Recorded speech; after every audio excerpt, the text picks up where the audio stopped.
Yeah, they are. Okay, so what's up, JRobin? Hello. You both are atheists, correct? Yeah. Yeesh. What's your Okay. position? I just want. Well, I'm a Christian, but I, Oh, I okay. do see a lot of atheist. I do see a lot of atheist talk shows, and I always wonder if any atheist is able to defend the falsity of God, how they determine that there is no God. Oh, I don't say there is no God. I'm just saying I don't believe in God, which are totally separate So you're claiming to be neutral as to statements. whether or not God exists? Yeah. I Well, that's think not that's Snake not is an possible logically speaking. anti-theist, though. Well, neutrality Yeah, Snake, teaches you're you an that both.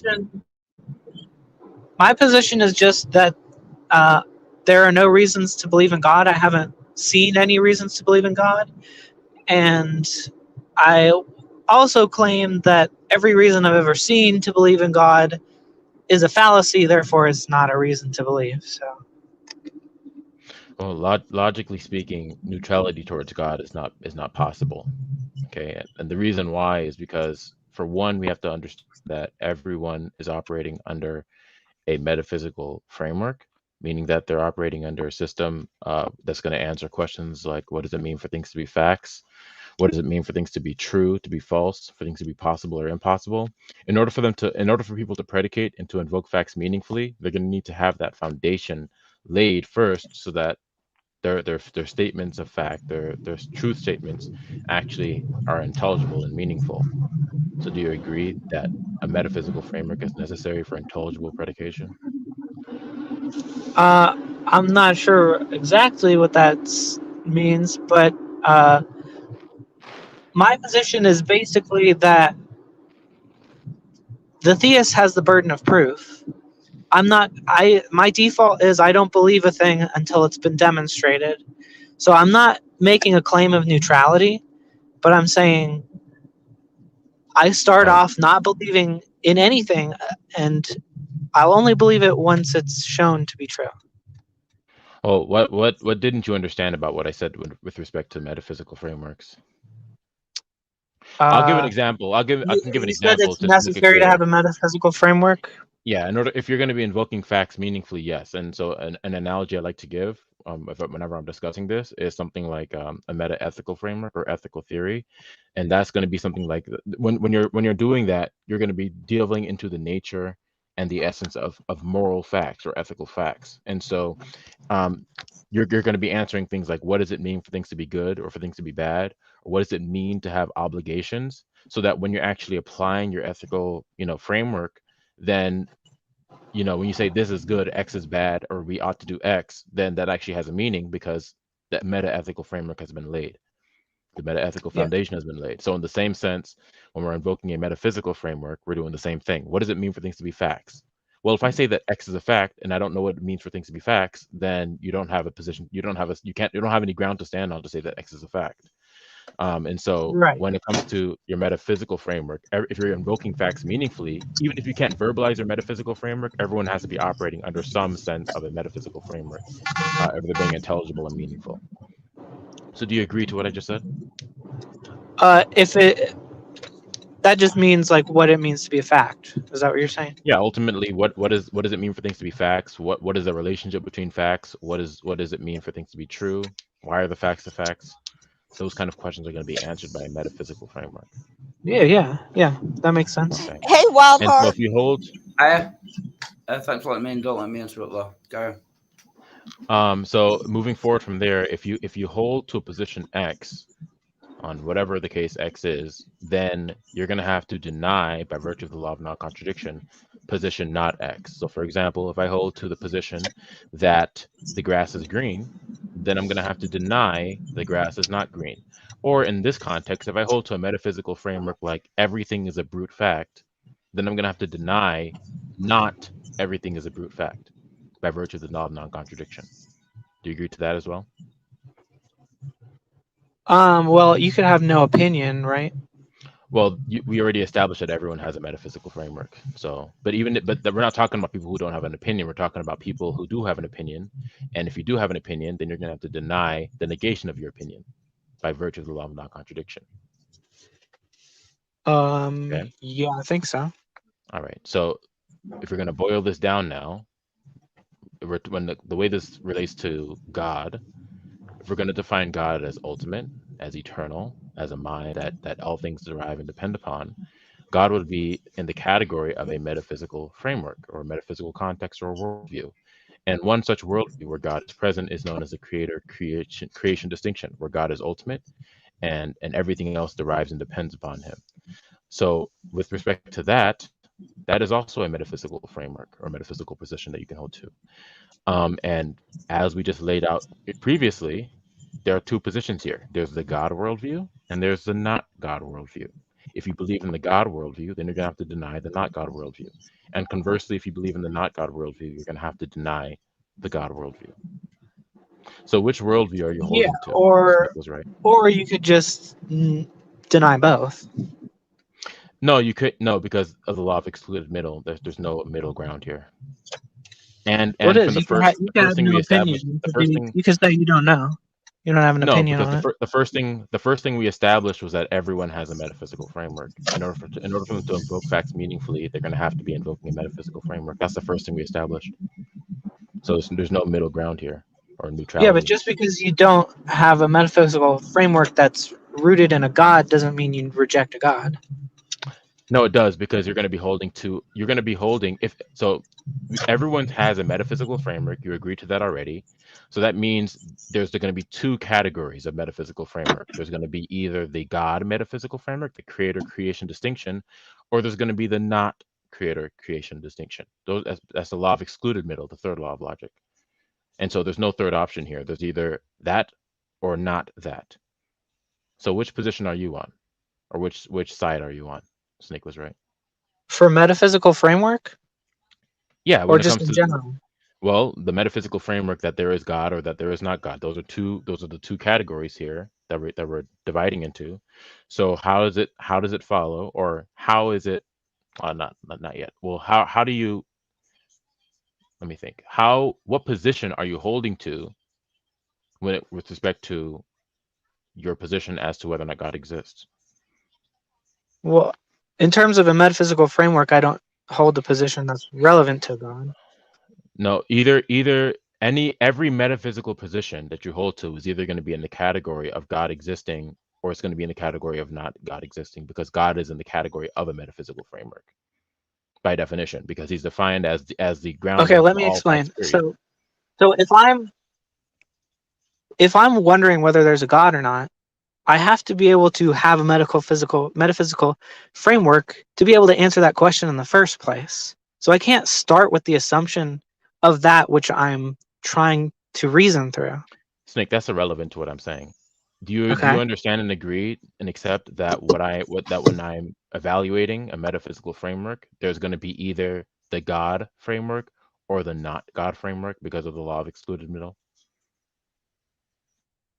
Do you agree that those are the only two categories? Okay. Sure, so but just because I don't accept God in that doesn't mean I'm rejecting it.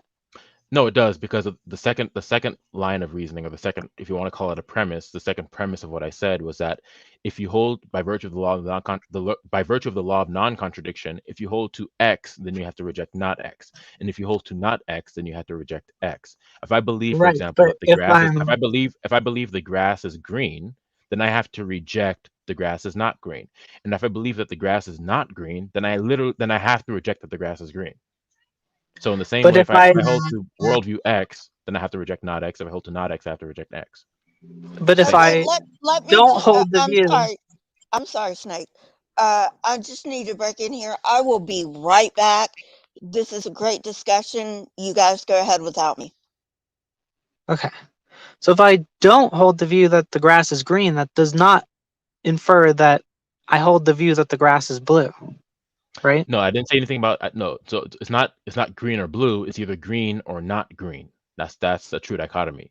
And so everyone has a position. So let's pretend like worldviews for a minute are like whatever position is on the grass, the color of the grass. Okay, let's pretend for the second, like an analogy, that everyone has a position on what color the grass is. Now, either their position is going to be that the grass is green, or their position is going to be that the grass is not green. That's a true dichotomy, right? because everyone has a position. Let's assume if we're going to take this analogy and make it parallel to the grass analogy, everyone has a position. So everyone has a position as to what the grass color is. Their position is either going to be green or not green. Do you agree to that? No, because you could just simply not accept that it's green, but you could also not deny that it's green either. No, You Snake. have no opinion. Snake, you weren't listening to what I said. If we have in our minds first that everyone has a position as to what the grass color is. Everyone has a position. Let's just assume that for the sake of the analogy. Okay, everyone has a position. That means they're going to say, one person is going to say, oh, the grass is this color. Oh, the grass is this other color. Oh, the grass is this other color. Everyone has a position. So whatever position they hold to, by virtue of the law of excluded middle, is going to be either green or it's not going to be green, because they're holding to a position. We're taking for granted that they hold to the position for the sake of the thought experiment. So if everyone has a position, then their position is either going to be green or not green, correct? Yes. Okay, and for whoever holds the position not green, then they have to reject green. And for whoever holds the green position, they have to reject not green, right? Yes. Okay, now this is the exact same for worldviews, okay? Because you're just plugging in different values. The laws of logic work the same. It doesn't matter what you apply them to; they work the same with respect to if A or not A. Okay, so in the same way, there's a worldview God, and then there's a worldview not God. If you believe God exists, then you're going to have to reject the not God exists. And if you hold to the not God framework, then you're going to have to reject the God framework. But the thing is, we can't take it for granted that everyone holds a position on God. We already did because we established that in the first premise, that everyone has a metaphysical position. If they're invoking facts meaningfully. If somebody doesn't have if somebody doesn't hold that, then they're going to be not having a meaningful invocation of facts, as we already established. Can I interrupt? You can either believe God exists, don't believe God exists, or don't know. Well, we already went over this earlier. This is the first thing we went over was that there is a position as to what their metaphysical framework is if they're invoking facts meaningfully. Yeah. Right. And I gave an analogy to a meta-ethical framework. If I go around telling you that this is good and this is bad, but I don't have a meta-ethical framework that actually defines what good and bad mean and what their actual relation are to other moral facts and everything like that, then you're not going to have a stance or a ground to stand on to tell me that this and that are good or bad. You just won't have a position, or it wouldn't be meaningful. You're trying to make it a dichotomy, and it's not. You can either believe that God exists, not believe that God doesn't exist, or you can have a third position, which is I don't know. Wildheart. We're not talking. Right, currently, we're not talking about. We're talking about whether or not everyone has a metaphysical position. So Snake already agreed to this already. He already agreed. He said everyone has a metaphysical framework if they're invoking facts meaningfully. He already agreed to that. Yeah, we're taking that for granted. But so are you saying that you necessarily have to have a position on God if you have any metaphysical framework? Yes, because God is in the category of a metaphysical framework, in the same way that green is in the category of a color.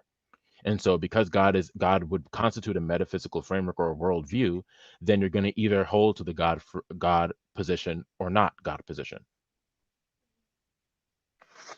No, because there's metaphysical frameworks that don't require God, but don't rule it out either. Well, if we're going to talk about God as that which is ultimate to all of reality and that all facts derive and depend upon, then no, there's not going to be positions where you're going to say that God does or doesn't. God either will necessarily exist or necessarily not exist. There's no non-zero possibility on both sides. That's not going to be possible with respect to how we're defining God. That'll be a contradiction to say that. Because even if I'm trying to conclude God, I have to start with a position that does not include God, or else I'm just talking in circles, and that's irrelevant. That's irrelevant to the point. Okay, what position you actually hold to right now? We're going to get to that in a second, but we have to get the groundwork, because the original point that Lisa and you were saying were that you can be neutral, and I'm trying to show you that that's not possible, because everyone has a metaphysical framework, as you already agreed. And so if everyone has a metaphysical framework and God is in the category of a metaphysical, by definition he is, because he's going to be the ground for all facts, as at least that's how I'm defining him, And that's not even a controversial definition either, because we're talking about God as, the all-powerful creator of all things, right? So this is not a controversial definition in any respect. So, that's what we're talking about here. We're talking about God as that which is ultimate. Hey, Randolph, what's going on? Yeah, so the way I look at it is my metaphysical framework doesn't reject or accept a God. It's just, it starts with observation, and then we go from there. And you could go in either direction. You could go towards I observe things that conclude God, or I observe things that do not conclude towards God. Or I can observe things that conclude against God. That's not relevant. That's not relevant. Snake was right, because remember, there's two. But that is my metaphysical framework. Okay, but so is your metaphysical framework in the God category, or is it in the not God category? Neither, really. It doesn't make a comment on God. And then you reject the third law of logic. A or not A, you reject that? No, because I don't think that having a metaphysical framework is necessarily having a position on God. I think the position on God, I think having a metaphysical framework is a prerequisite for having a position on God. No, because God is actually in the category of a metaphysical. God would be a metaphysical framework by definition, by how I've defined him, because he's going to be the basis for all facts. God would be the truth. Right? Okay, so let Randolph metaphysical framework. Let Randolph talk. That sounds like a Go claim. ahead, Randolph. It sounds like a claim to me that all facts are dependent on God. But just to address the topic you're asking, what is an atheist? I'll just tell you very quickly. It's very simple. Someone who doesn't believe in deities. Somebody who holds a position that deities don't exist is, as a matter of consequence, also someone who doesn't believe in deities. To me, it's very simple. So there we go. Randolph, we've actually talked in the past, and you've actually conceded. I've walked down this line of reasoning with you already, and you had to concede that your position actually does entail the falsity of God, and that you're not neutral. No, it doesn't entail the falsity of God. No, you did. You said, actually, if I'm quoting you correctly, I'm almost quoting you verbatim. You said it was an implicit, but not. I don't explicitly say it, but implicit. Yeah, the implication. The entailment, the logical entailment is logical entailment, whether or not you say it or verbalize it. Okay, the implication. The implication can be made, but I don't hold that position. I actually don't actively hold the position there's no gods or goddesses. So then what you're saying is that you reject logic and you're being irrational, because if the implication is there, I didn't say that. If you're admitting to me that the logical entailment is that God does not exist, but you don't hold to the logical entailment, then you're telling me you're being illogical and irrational. No, I'm not saying that that's the logical entailment. If you're going to hold the position that there's only the limited scope position, that there's only two possibilities, and that what's going to happen is, if I'm not believing, originally I'm telling you explicitly, I'm not holding a belief either way that deities do or don't exist. But if you're going to say that that entails not believing in God entails going along with life as if there is no deity, then of course it does. And I think you're simplifying it a lot. But I'm not holding that position. There are no deities. You're trying to get me to take a position that I don't hold. All right. Well, Randolph, I don't know how long you were here. I know we had talked in the past, but I'll just walk through this with you as well if you want to.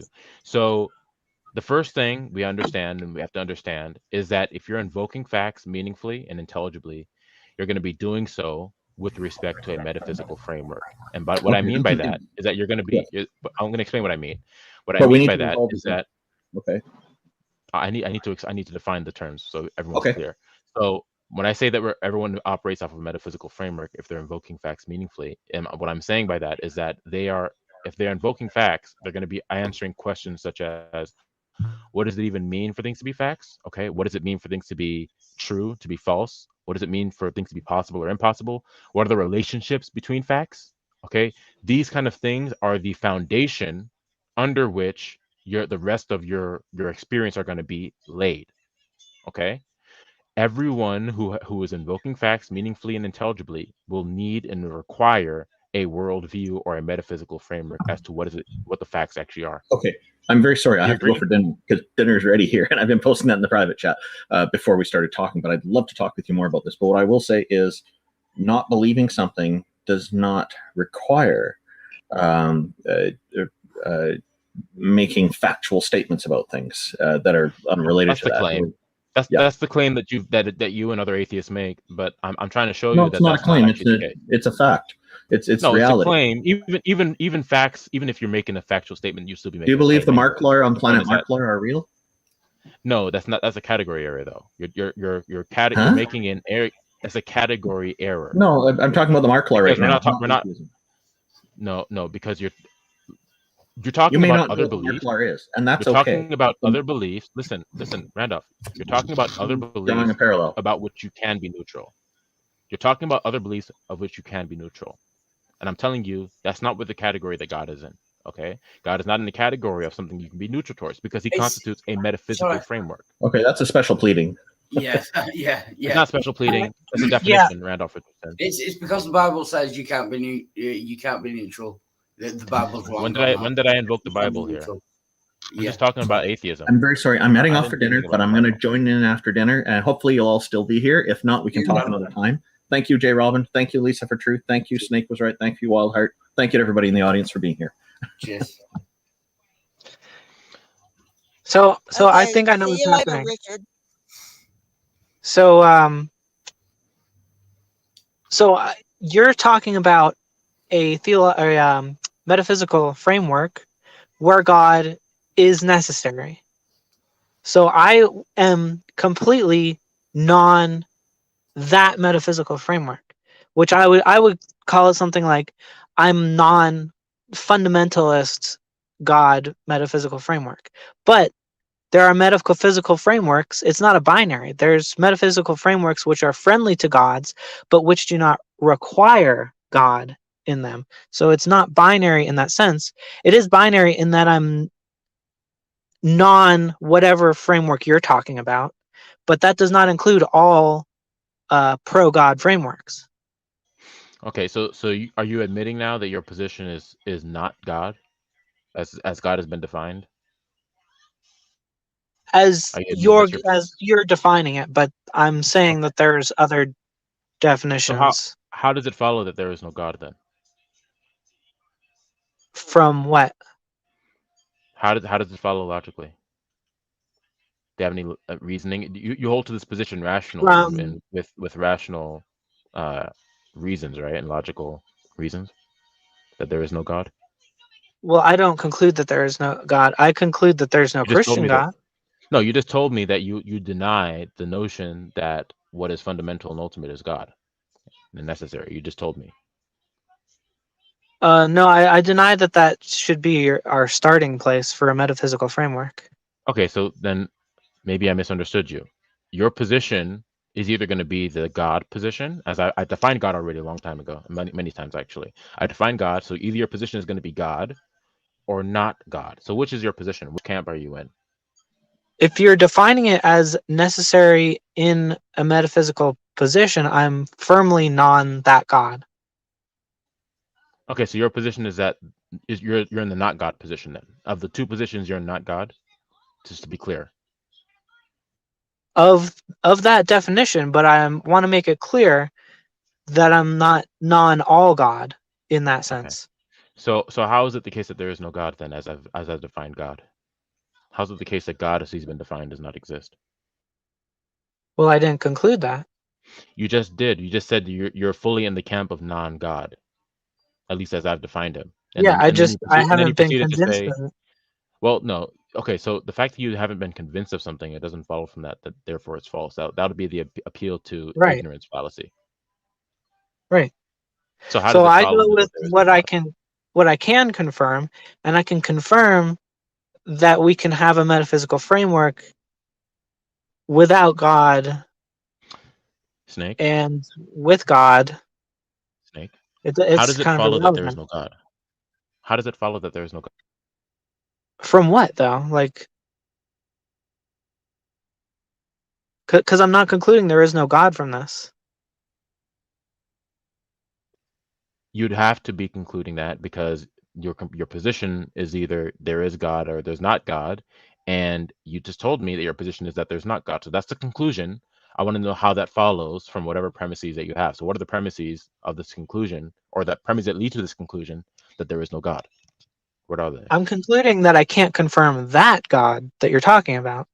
No, it's not about confirming. Remember, when we're dealing with the law of non-contradiction, when you affirm A, you have to deny not A. It's not about being not. I'm just a bystander here.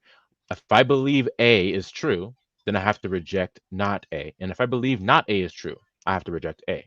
It's both ways. It's a two-way street. If I believe A, I have to reject not A. If I believe not A, I have to reject A. Yeah, but So not. how does it follow No. How does it follow that there is no God? Not A is not the same as against A. Yeah, it would be. Okay, because let's Well, again I'm we'll use the not analogy A. of the color of the green. We'll use the analogy of the color of the grass. Okay, there are two positions No, here. I completely get what you're saying. We can say either say somebody has a position. Okay, their position is either going to be that the grass is green, or their position will be that the grass is not green. Okay, if their position is that the grass is not green, then they're going to have to reject the position that the grass is green in order to say. There is a third option. The third option is I don't know whether the grass is green or not. No, Wildheart. Yeah, but we're assuming that someone has a position. They have a position. Right, we're assuming the person has a position. Right. So we're assuming that we have a. We're assuming that we have a we're assuming that we have a metaphysical framework. Yes. But we're not. What I'm not assuming is that I have a position on God as relating to the metaphysical framework. No, because God is in the category of a metaphysical framework. Okay. One of thousands of metaphysical frameworks. Yeah, just like green is one of millions of colors. Okay, but the point is that either it's going to be green or not green, and that's the only two logical categories. Okay, so either God or not God.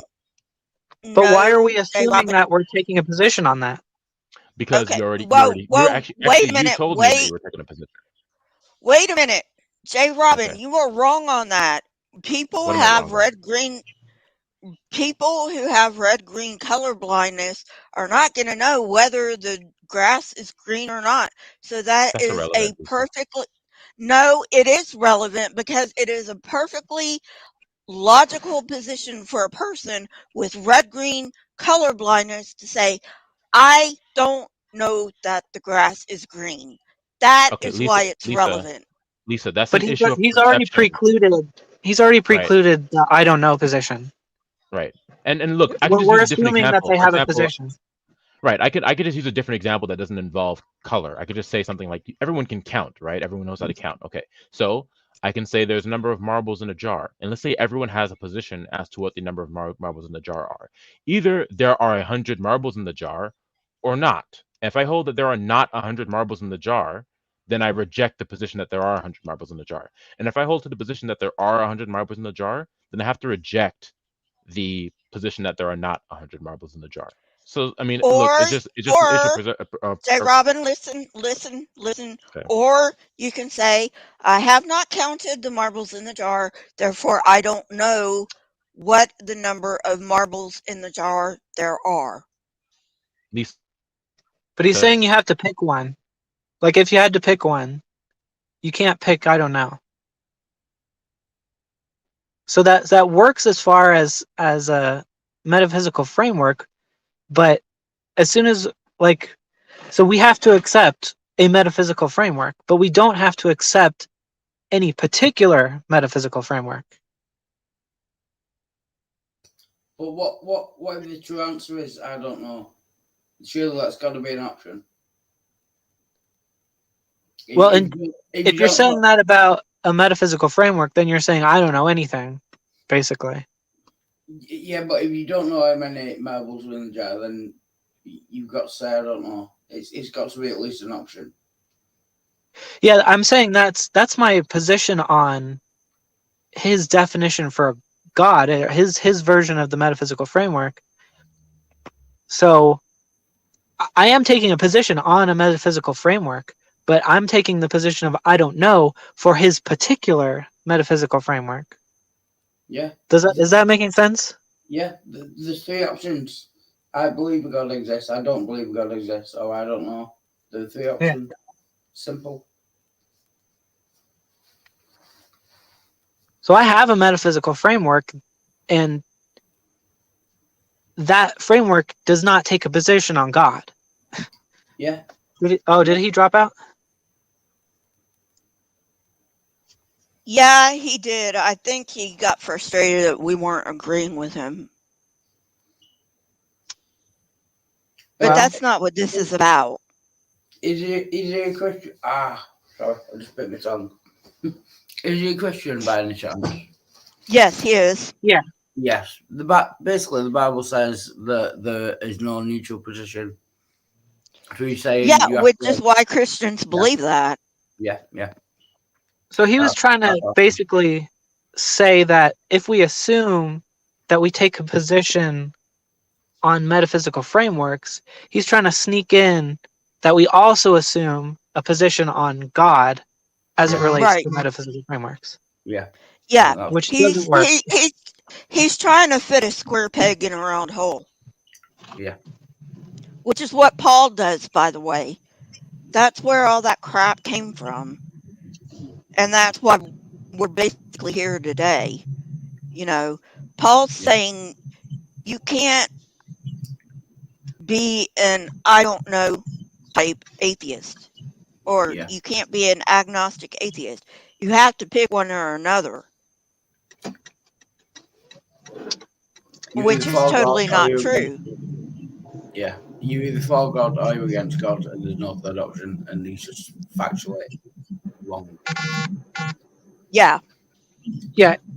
You kind of, if you're going to say anything at all, you have to take a position on like how you know anything, but you don't have to take a position on how you know or don't know things about God.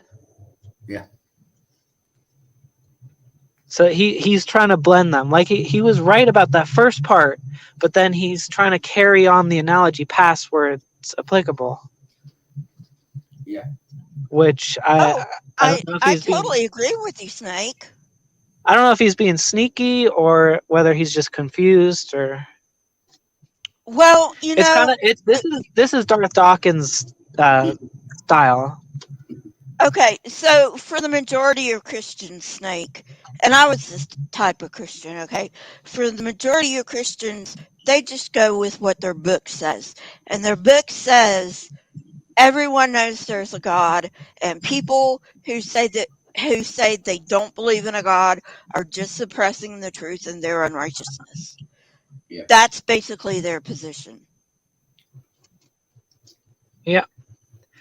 But they know we don't accept the Bible, so they have. This is the trap that they're trying to set up: is if you don't believe in God, you necessarily have to have proof that God doesn't exist, basically, because you have to. The line of questioning is going toward. How can you prove that your framework?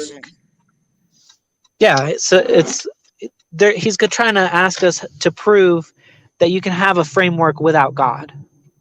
Firebrand, you want to come in?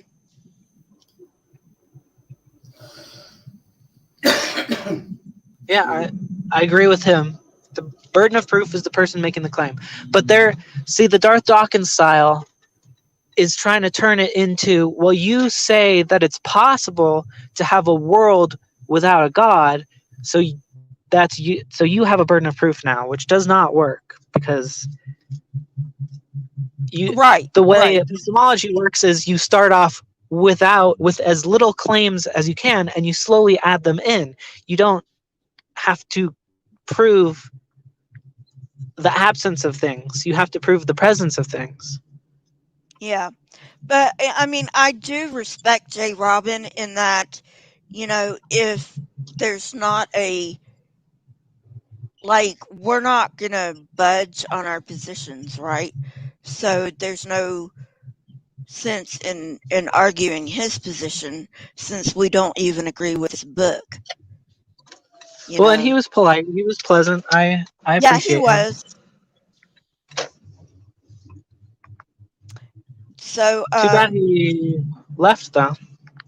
yeah, I mean, it was a nice discussion, you know. I felt like we were getting somewhere, but Yeah, well, you people who basically people who aren't ready to accept aren't ready to accept. There's nothing you can do about that. yeah. Okay, Firebrand.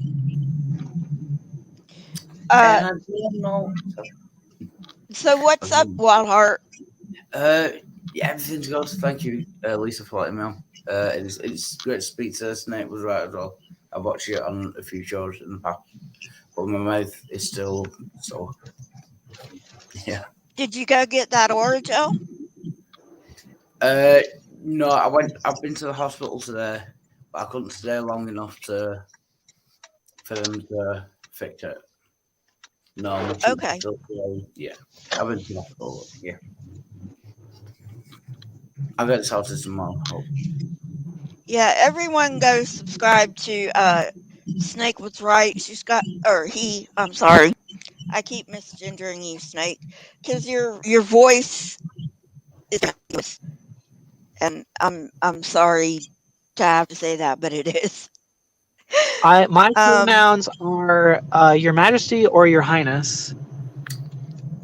Nice to meet you, Your Highness. Nice to meet you, Your Highness. Yeah. So anyway, everybody go. I will accept Your Royal Highness as well. Everyone go subscribe to Snake Was Right. He's got some great stuff on there. He just blew Kent away in his debate with him. Welcome back, Randolph. Hello.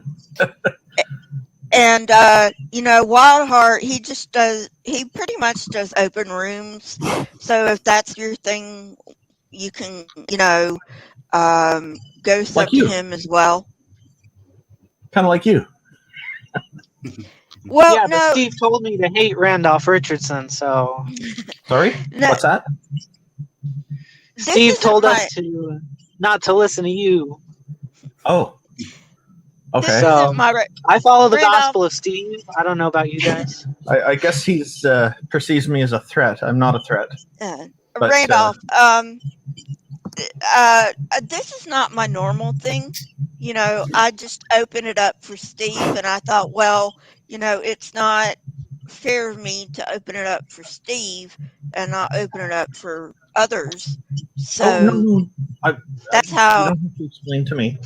You had an open stream and he came in. I understand. Yeah. That's fine. I'm not. I don't have any expectation that people not engage with him. I just don't want to hear anything he has to say because I've dissociated from him quite a while ago. So. But that's fine. To each his own. Your house, your rules. I just make it clear. I'm not telling you who to listen, who to host and who not to host. This is your channel. It's up to you, as it should be. Yeah. So welcome back. Oh, thanks. We were just having a discussion with a Christian, and he just decided, to get off for some reason. Maybe the guy earlier I was talking with, right? JRobin. Yeah, I have spoken with him before. I do remember now, because his voice did sound kind of familiar. He's trying to use Darth Dawkins' line of argumentation. He's better at it than Darth Dawkins is, I find. It would have to be worse. Because he doesn't get rude like Darth Dawkins. Okay, but he's trying to use the law of excluded middle, which isn't tenable in this type of discussion. Welcome back, JRobin. Yep, and I find JRobin, just so you know, I find you to be a lot more polite than Darth Dawkins. I have enjoyed our engagement so far, and as I recall, the first time we talked, it was a good conversation as well. Yeah, I mean, I think that there are a lot of good, productive conversations to be had about this topic. I lost connection, so that's why I had cut out. But that was an accident. I went for dinner. So hopefully everything's good now. No. It's fine. It's fine. Oh, Snake is right. Snake was right. Just disappeared. Darn it. Wildheart, you're running open rooms. I got to join one of your open rooms one of these days. I wanted to say that before we moved on here. Yeah. If anyone wants to say it's Wildheart again, I'll put the link in the private chat. I will be most appreciative. Yeah, thanks. All right. Yeah, I don't know whether Snake's connection dropped or if he's usually polite about it. So yeah, I'm just gonna give it the benefit of the doubt and say his connection dropped. He's a nice guy. I'm sure it must be a connection issue. And it is because he's back. Hey, welcome back, hello, Snake. Snake was right. All right. Hey, I gotta take a call real quick, but I'll be back. Alrighty. Where's the politeness you're talking about? All right. See you soon. Well, if you want to pick up where I left off, we were talking about whether or not you could be neutral towards God. And the first thing I laid out was that you cannot. Well, first is that everyone has a position as to what their metaphysical framework is, and my substantiation for that was the following: whenever anyone's invoking facts meaningfully, if they're doing so intelligibly, then they're going to be doing so with respect to a metaphysical framework, which is going to answer things like, what does it mean for things to be facts? What is the truth? What is falsity? What is possibility? What are relationships between facts? And et cetera. Okay. As soon as you start invoking facts and doing so and answering those questions, you're immediately going to be invoking some sort of a metaphysical framework. Whether or not you actually realize it or can verbalize it, you're going to be invoking a metaphysical framework. Do you agree to that? For the most part, yeah. I think that's a reasonable expectation. Yeah, and to address your point about how you're saying, I think you're trying to say that it's not possible to be neutral or to not hold a position on something. Is that right? Well, yeah. If you're going to reject a position, or you're going to say that I do not hold a position as to what my metaphysical framework is, then all of your facts are going to be rendered meaningless with respect to that system, because they're just going to be arbitrary. They're going to be floating in a metaphysical void. They're not going to be intelligible because there's no context surrounding them. If does that include for things we've not decided on? Well, we're just talking about metaphysically speaking, like the nature of facts. What the actual facts are, you can be undecided on. But when it comes to what the nature and the being of facts are themselves fundamentally, then neutrality towards that is going to be catastrophic philosophically. Yeah, and I agree. You destroy your ability to predicate. Yeah, and I agree with you that facts, they're facts, regardless of our awareness of them. Right. Okay. Right. So when it comes to what I believe or what I don't believe, if I don't believe something, then that's, I think, where I sense that you are taking an issue. If you don't believe something? Mm-hmm. It depends on what you don't believe in. So in the case of a metaphysical framework, if you don't believe in one metaphysical framework, if you're accepting now that everyone has a metaphysical framework, if they're speaking intelligibly, if you accept that, which I think you did, if you accept that, then not holding a position on one thing would be then consequently denying it, because whatever position you do hold to would then constitute the denial or the non-acceptance of all other positions that are not yours. So you're basically saying there's only two options. There's either to believe something or to believe that something is not. Well, yeah, if you're holding to a position, then yeah, you're going to believe in X or believe in not X. And in the case of a metaphysical framework, everyone has a position if they're invoking facts meaningfully. So if you're going to say you don't have a position, then you're not invoking facts meaningfully. Yeah, I'm not on board with you on this one. See, if a proposition is brought forward to me, you believe in something, whatever it is, and I say I don't accept that proposition. All that says is that I am confirming that I don't hold that belief. It doesn't necessarily mean that I hold an opposite belief that disagrees, that is diametrically opposed to that, what was presented. And this is a common thing that comes up, I notice. So like the gumball analogy is one that's used, and I'm going to give another analogy right after this. So the gumball analogy is like, somebody has a jar full of gumballs. It looks like there's roughly 100 in there, and the proposition is so the number of gumballs you believe is an even number in that jar. If you don't accept that proposition, it doesn't necessarily mean that you believe the opposite, that it's an odd number. It could be that you don't believe either one. You don't hold a position on either one of those. But a lot of people seem to have trouble with that, and they say, no, it must be one or the other because they're thinking the facts, right? So when I take a look at something like, if I gave you a proposition that the rock is the winner in a children's game of rock, paper, scissors, and you were to say, I don't accept that proposition, it would not be fair for me to say that you believe the opposite. I couldn't, because there's two other possible positions there. And for me to find out what your position really is, I'd have to give you another proposition. Okay, it's scissors. No, you don't accept that either. Okay, all right, it's paper. You don't accept that either, which tells me you don't hold a belief in any of those positions, that any of those are the winner. And there could be all kinds of reasons for it. It could be that you have contemplated it, or you have watched the game and you forgot, or that you weren't even aware that the game was going on, or you don't even know what I'm talking about. So there's all kinds of different possible reasons why you don't hold a position that are quite valid and don't entail holding another position.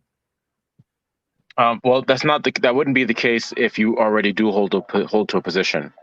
And so that's why the first step is crucial in understanding that everyone has a metaphysical framework. If we acknowledge and accept that, then everything else is going to fall into place. If you believe and if you accept, and this is you're going to have to, okay, because that's by virtue of what it means to be a metaphysical framework. That's gonna give the context for the facts that you assert. Just like a metaethical framework or ethical theory is going to give a context for the ethical framework that you are invoking. If it doesn't have a context, then you can't invoke it meaningfully. Okay, why is it important to invoke it meaningfully? Because are we having a conversation that's intelligible right now? We're having a conversation where you seem to be trying to get me to take one of two positions. Well, no, I'm just saying, are we having an intelligible conversation right now that both of us can understand? I think so. Okay. Well, if that's the case, and if we're invoking facts and you and I are both making truth declarations, if that's meaningful, then you're going to be doing so with respect to a worldview or a metaphysical framework. Sure, and my worldview may not be entirely comprehensive, but it would be maybe a partial worldview. Well, the bottom line is that if you're invoking the worldview, certain foundational things need to be established. Like, what does it mean what are the facts? Or sure. Not? Yeah. Well, what makes the facts the facts? What are they? What does it mean for things to be facts? Truth, falsity, possibility, impossibility, relationship between facts. Just ultimately going down to the nature of what it means for things to be facts. Period. Once you get that down, then you have a position. You've staked out a position, and whatever position you hold to is going to be the negation of its negation. If I hold to position X, I'm denying position not X. Yeah. Maybe. There's no. It's not maybe. It's just it's a third law of logic. Not excluded middle. X or not X. Okay, but what I think we're trying to address here, and that when it comes down to the actual facts as being examined, then yeah, that makes sense. What I'm talking about with atheism is that I don't believe in any deities. I'm not holding a position that they do exist, and I'm not holding the opposite position that they don't exist. Well, okay, so do you agree, first off? And I don't think this is a problem. What do you say? And I don't think this is a problem. But what you're asking me, what do I agree on? Go ahead. Yeah, do you agree? So you agree, just to make sure, just to be 100% certain, you agree that the position that you hold to, or not the position you hold to, but do you agree that that everyone has a position, metaphysically speaking, as to what they hold to? You agree to that? No. Okay, so then I think it's possible. What's your rebuttal to that? I think it's possible for people to have an incomplete worldview. Okay, so you're saying people can invoke facts meaningfully, even if they don't have a framework as to what it even means for things to be facts, and they have no context for facts at all. Oh, invoking facts. I agree with you there. I think so the point is that if people are invoking facts meaningfully, they're going to be doing so under a philosophy of facts. What does it mean for things to be facts? Yeah. Okay. Under Truth, an understanding falsity, of what a fact is. Yes, of course. Yeah. Okay. Yeah. So you agree then that a metaphysical framework is necessary, to be clear, if you're invoking facts. Well, a framework of understanding what facts are would be necessary, and if you're going to call that a metaphysical framework, then okay. Well, more like the nature of facts. What Sure. are the nature of facts? Okay. Sure. Okay. Yeah. And so if everyone has a position on that, then whatever position you hold to, you're going to have to deny every other position that is not the position that you hold to. If I believe, for example, this is a common analogy I give. If I believe that the grass is green, if I believe that, whatever we take green to mean, then I'm going to have to deny that the grass is every other color out of the millions of colors than green. Okay? Assuming you're talking about a particular plot of grass. Yeah. Yeah. If I'm talking about a specific color and I'm talking about a specific grass, okay, we have those words defined.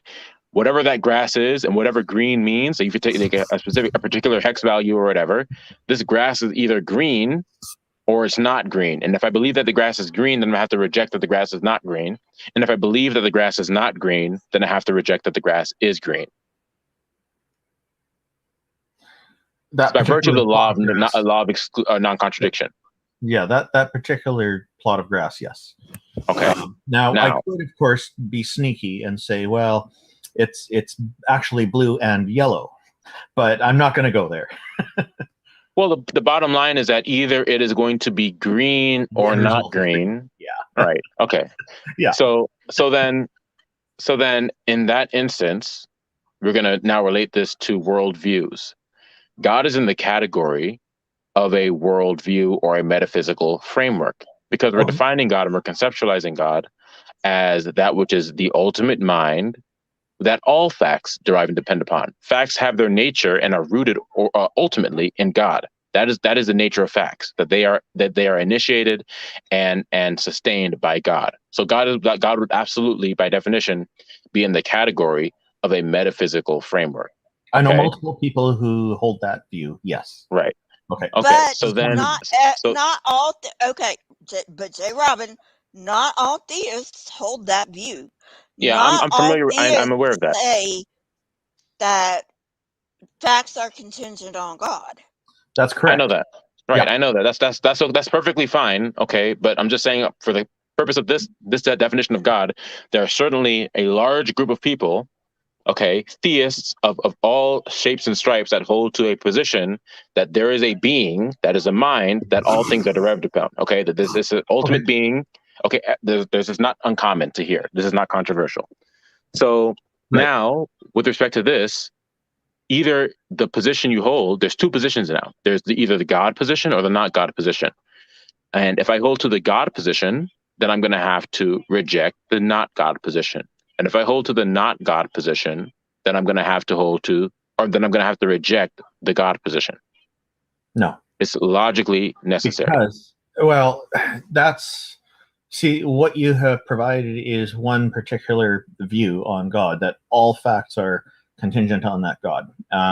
Lisa just correctly pointed out that not all theists hold to that. And there are other views about God. If you're holding that position, then it would be your responsibility or your onus of justification or burden of proof to push out all the others, right? Or if it's just that's fine. It's just a belief. Randolph, that's not really relevant to what I'm saying. Okay, whether or not you can defend your view is irrelevant to whether or not you're neutral. The point is that whether or not you even if you hold to the position irrationally, whatever position it is, you're either going to affirm or deny the God worldview by virtue of the law of non-contradiction. Well, particular worldview. Well, you told me already that everyone has a metaphysical framework. Okay, you agreed to that. And you also agreed that God is in the category of a metaphysical framework by definition. Okay. And so taking those two things together in conjunction with the law of non-contradiction, which says that, at least how it applies to this scenario, is if you hold to X, then you have to reject not X. And if you hold to not X, then you have to reject X. If we're going to take all three of those things together, then if you believe in metaphysical framework A or metaphysical framework X, then you're going to have to reject not X. And if you hold to metaphysical framework not X, then you're going to have to reject metaphysical framework X. It's a law of non-contradiction. What I'm not accepting is that definition of a deity that all facts are contingent on that deity, because there is a logical problem with that position. It's not. Wait, okay. Are you? Is that? I'm curious. Is that response to what I said, that you either have to reject or hold to the position that there is a God? The problem is that there's multiple ways that a god or a goddess are defined. Yeah, I know. I just get no, but okay. Look, Randolph. I know that. Stop. We're talking about one particular definition. So all I can do is address that one particular definition, and you've provided. Yeah, so we don't have to talk about other goddesses or gods. I mean, that's a different conversation. We can only talk about one definition at a time. So if we're going to conceive of God as this definition, then you cannot be neutral towards that. You're conceiving of it. I'm not conceiving of a deity under that definition. I can't, because it's not logical. Okay, but you understand that I'm defining a term, and I have the right, as anyone else does, to define terms however they want to, as long as it's coherent and not contradictory. Right. So I'm defining God. The way you've defined it is not coherent. What do you say? I think the way you've defined it is not coherent. Okay, so what's incoherent about saying that there is a mind that is ultimate, meaning that all things derive and depend upon that thing? What's incoherent about that? It's circular.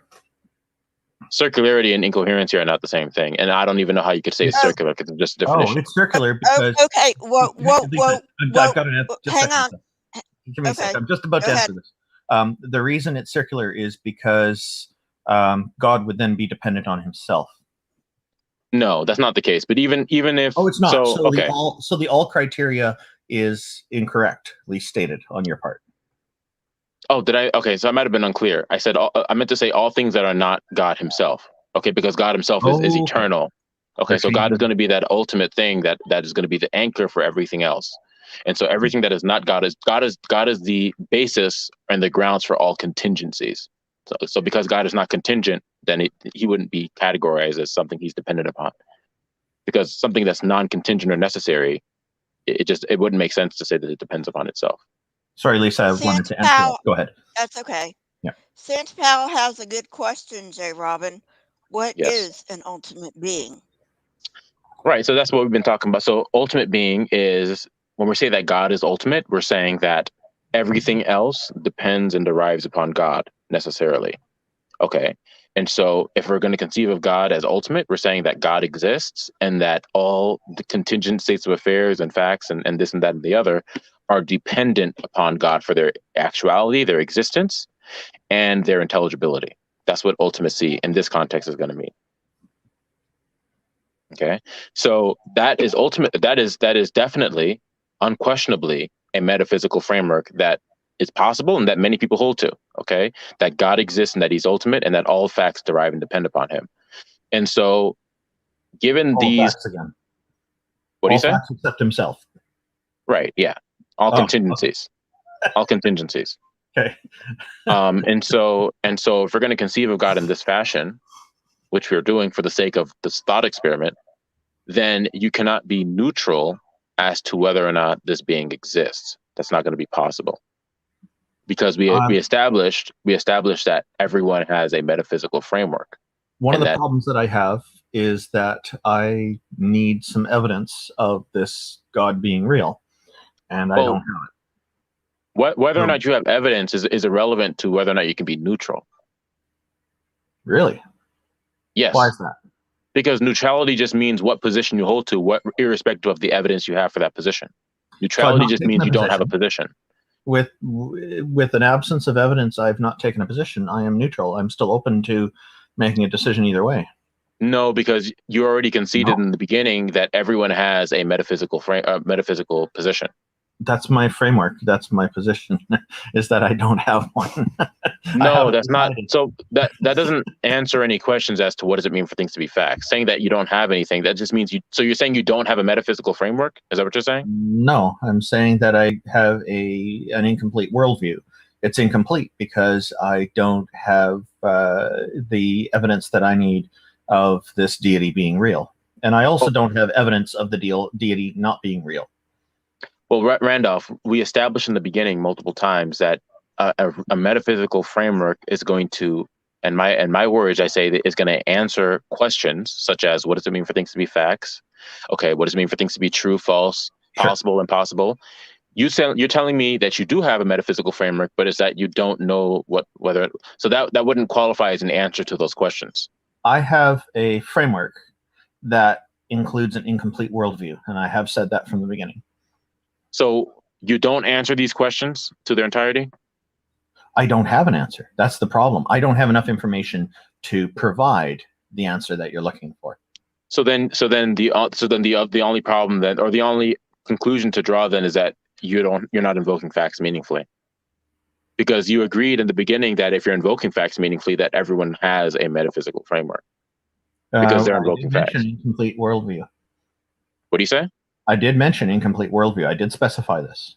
Right. So if you don't have an answer to the questions that have been answered or that have been asked to you, like what does it mean for things to be true, to be false? If one or more of those questions are not answered because you're saying it's incomplete, then you cannot invoke facts meaningfully. Yes, I can. The facts that I'm aware of. Now you're contradicting yourself, because early in the conversation you told me that you cannot, or that everyone does have a metaphysical framework who is invoking facts. Well, I said they have an understanding of facts, the concept of facts, and what I asked you is that I asked you for confirmation, and you gave me this confirmation multiple times. That's why I want to make clear. I want to make this clear. I asked you, do you agree that if somebody's invoking facts meaningfully, and intelligibly, that they're going to be invoking a metaphysical framework? And you said yes multiple times. Sure, and I did articulate that metaphysical framework, or that framework as I like to put it. You call it metaphysical specifically, which is fine. That it can include an incomplete worldview. It certainly does in my case. I don't have a complete. Right. So then, if it's incomplete, then you end up falling into the problem where the facts that you invoke are meaningless. Because you just said you agreed that a requirement for meaningful predication is to have a worldview, and implicit in that, of course, is going to be that the worldview has to be complete. Right? It's not going to be some partial worldviews. I mean, we're going to have a complete worldview that's going to answer all of these questions. If you don't answer all of these questions, then you can't invoke facts meaningfully. So, which questions have been unanswered that's going to render your worldview incomplete? I can operate within the arena of facts that I do have an understanding of, or do have enough knowledge about, or do have enough comfort in dealing with. I will also state when there's information that I don't know. There are plenty of things I don't know. Like when it comes to facts about medicine, I can't talk intelligently about all the detailed aspects of surgery because I'm not a surgeon. But the facts are still there. But I'm not required to answer those facts. The same about the deity. I don't have enough information and facts to support there being a deity. I also am not capable of finding the facts to disprove a deity, because I'm not capable of exploring every corner of the cosmos, to every space in the cosmos simultaneously to prove there's no deity. Heck, I don't even know how to test if there's a deity not there. So I want to know from you then, because you're telling me that you don't know these things and that your worldview is incomplete, and I gave you a list of questions that a metaphysical framework is going to answer. So which of those questions have been unanswered that's going to render your worldview incomplete? Well, one of the things is I don't have evidence of your God existing, so that part of my worldview is incomplete. No, that's not okay. So maybe I'm not. I gave earlier what a metaphysical framework is, right? So we're talking about something that is going to undergird the facts that you assert. So again, what makes the facts the facts? Why are the facts what they are? Okay. What is possibility and impossibility? What are those limits, and how are they actually grounded? Right? What are the relationships between facts? Okay. And you're telling me that this framework that's going to encompass these questions is incomplete. So what it would have to mean then is that one or more of these questions don't have answers. So which of these questions don't have answers? It means that I'm not omniscient. Okay, so which of these questions don't have answers?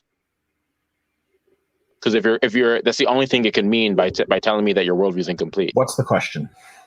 So the worldview again is gonna be answering questions like, what does it mean for things to be facts, truth, falsity, possibility, impossibility, relationships between facts, the very nature and being of facts at all. That's what a worldview is going to answer. Now you're telling me you have an incomplete worldview.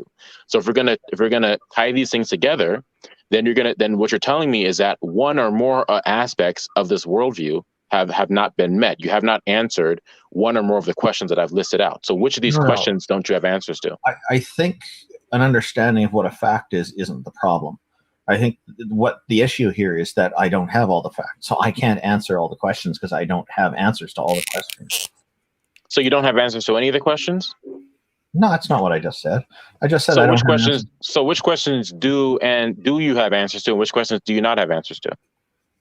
Well, I think you and I would probably agree on the hex codes for many of the colors being accurate representations of the colors on computers. You mentioned hex codes for colors earlier, and you mentioned green, which I think would be 00FF00.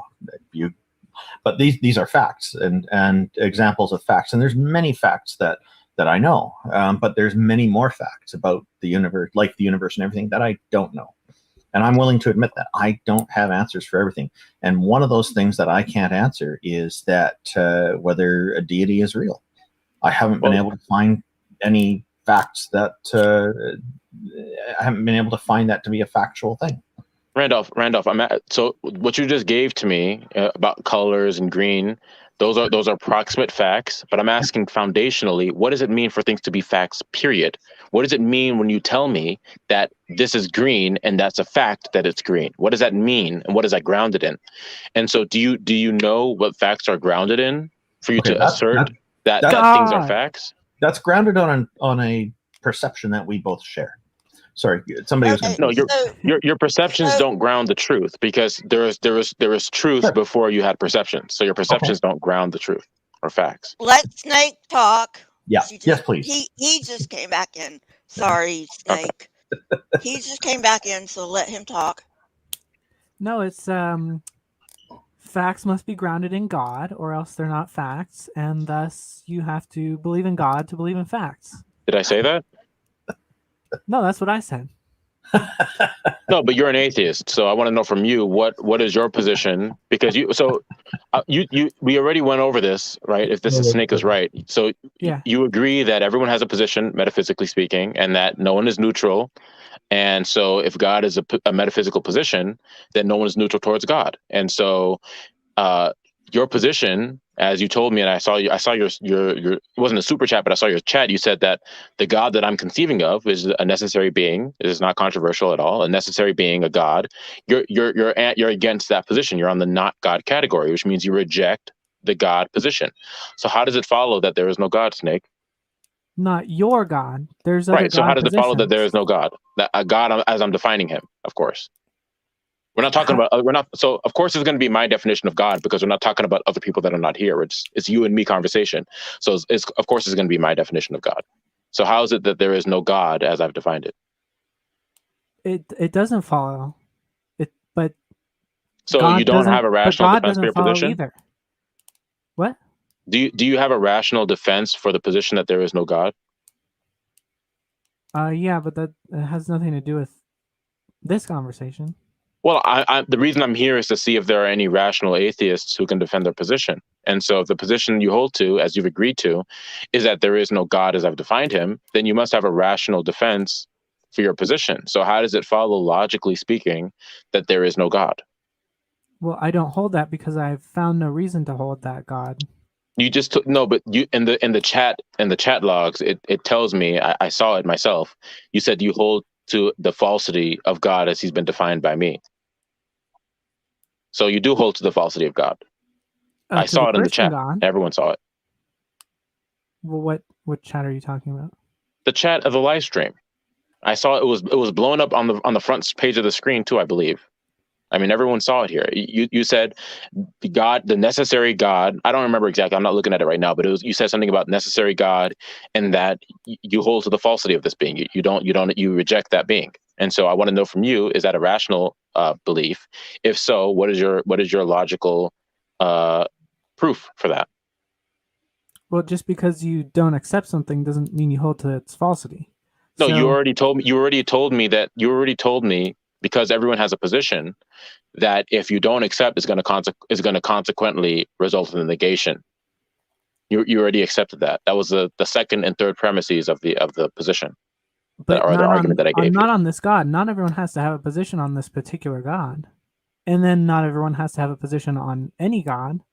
You do have to have a position on a metaphysical framework if you're going to be talking about anything. Okay, so then God, but remember, God is in the category of a metaphysical framework because he's designated as ultimate and the source for all contingency. All facts, right, are going to be dependent upon God. Yeah, but there's a lot of metaphysical frameworks I don't accept. That's okay. Look, that's not relevant. That's not relevant to what we're saying. Because just the fact that the multitude of facts doesn't change the implication of here. There could be 4 million different metaphysical frameworks. Either it doesn't change A or not A. Because there are millions of colors, right? We talked about this in the other example. There are millions of colors out there, okay? Innumerable amount of colors, okay? That you don't accept, obviously, about the color of the grass. You don't accept the millions of other colors that the grass is, okay? But you hold a position nonetheless. And in the same way, you accepted that everyone has a metaphysical position, and they're fine. There are millions of other positions, okay? But the point is that you're staking out one position, and that's going to be the negation of every other position that is not the position you hold to. Yeah, so if I don't accept the grass is green, that doesn't mean I have proved that the grass is green. No, it's not about proof. It's about the position. Right now we're talking about neutrality. If you believe that the grass is not green, then you're rejecting the notion or the proposition that the grass is green. And if you believe that the grass is green, then you are rejecting the proposition the grass is not green. It's necessarily the case, logically speaking. So I would say I believe that this other that metaphysical framework B, which would be mine, has some evidence for it, and there's no evidence for metaphysical framework A, which would be your position, and so I believe B and not A. Okay, so your proof that there is no God is because there's no evidence for God? That's not, well, this is a completely different subject, but we're talking about atheism, right? What does atheism mean? And I'm trying to demonstrate that you're not neutral, and so atheism, it has to mean the denial of God. If you're asking for a reason not to believe in God, I'm asking you, how does this follow logically? Specific gods, absence of evidence is not evidence of absence unless there should be evidence. So if you're saying that there's a unicorn in the closet, there should be evidence of a unicorn in the closet. If you're just saying there's a unicorn somewhere in the universe, we don't necessarily expect evidence. If you're specifying the location, then we should expect evidence. And if that evidence doesn't exist, then that's evidence of absence. So there should be evidence of gods, but there is none. So therefore, we can conclude that none of these gods exist. Snake, I want to stay focused on because the evidence is not what we're talking. We're not talking about evidence yet. Okay, we could concede that there is no. I could grant you, whatever the case is about evidence. You can think whatever you want to about whether or not there's evidence for God. Okay, that doesn't change whether or not you're neutral towards God existence. So if we're accepting now that you're not neutral and that your position constitutes a denial of God, I want to hear your argument. How does it follow that there is no God? I'm not neutral. I reject all positions until proven otherwise. Okay, so your position is of rejection towards God or denial of God. So how does it follow that there is no God, Snake? I reject all positions until I have a reason to believe them.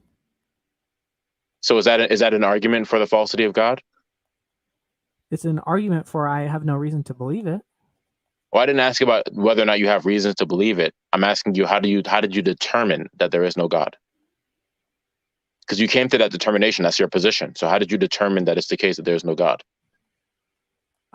Because there should be, if there's a God, there should be really good arguments and a lot of evidence for it. And so far, there are no reasons to believe in it, and there is no evidence, and all the supposed reasons are fallacies. So I just don't believe it. So when you're talking about evidences and reasons and so forth and proofs, okay, either evidence typically means one of two things. So for clarity's sake, I'm going to ask you what you mean by evidence. Okay, if you're in these two categories, one of these two, evidence either refers to when you're presented with a set of facts that you're convinced of a fact. When you say there's evidence of this, I'm convinced of this fact, or you're saying when you're saying there's evidence of something, that there is a causal link between the fact and what we're talking about. So which of the two are you saying when you say evidence? I use evidence to mean a fact or body of facts that indicates the truth of a position. Right. So the indication, are you saying that there's a causal connection? Indicates. Are you saying that there's a causal connection? Is that indication the causal connection, or is the indication simply you're being convinced of the fact?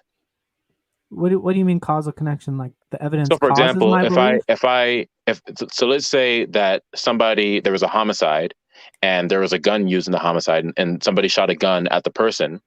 Then we could say that the gun was evidence of the homicide because the gun was causally connected. There's a chain of events that the gun has a relationship between the gun and the death of the person.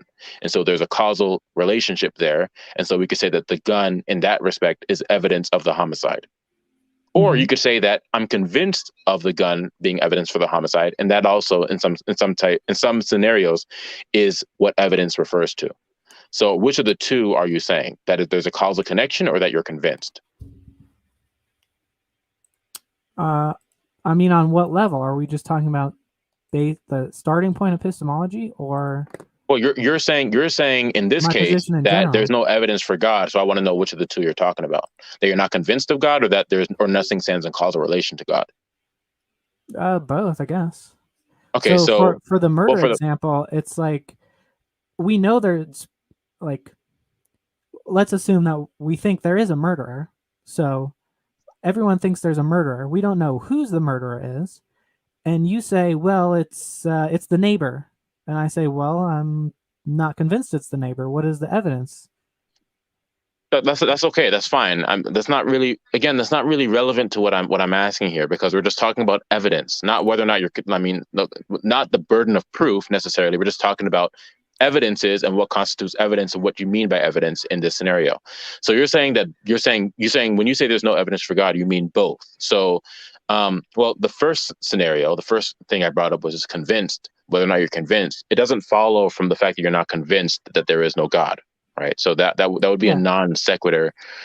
It would be the appeal to incredulity fallacy. For the second one, you're saying that nothing stands in causal relation to God, which is a claim. So do you have a substantiation for the claim that that nothing stands in causal relation to God? Well, I would need something to point to, and I don't have any.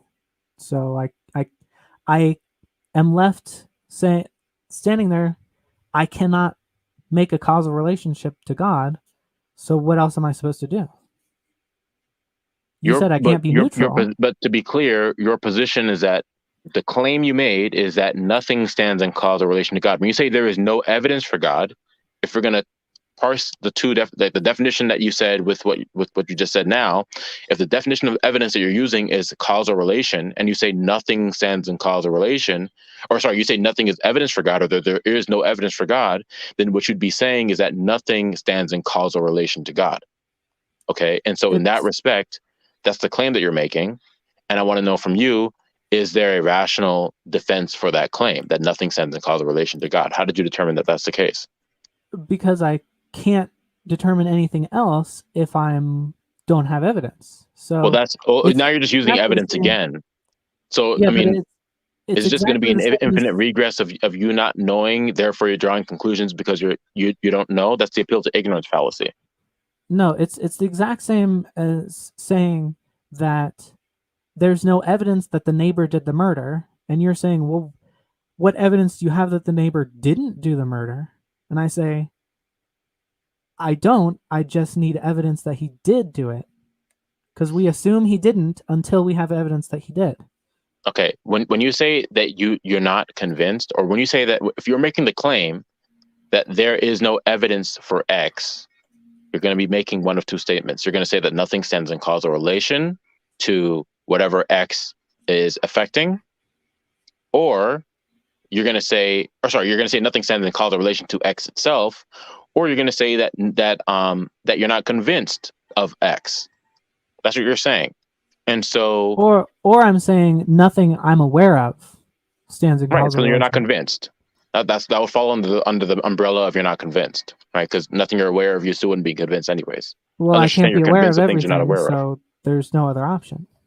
Well, the bottom line is you're either referring to some sort of a psychological state of yours, whether or not you're aware or you're convinced, right? That would be a psychological state of yours or a mental state, or you're referring to the actual ontology of what's in question.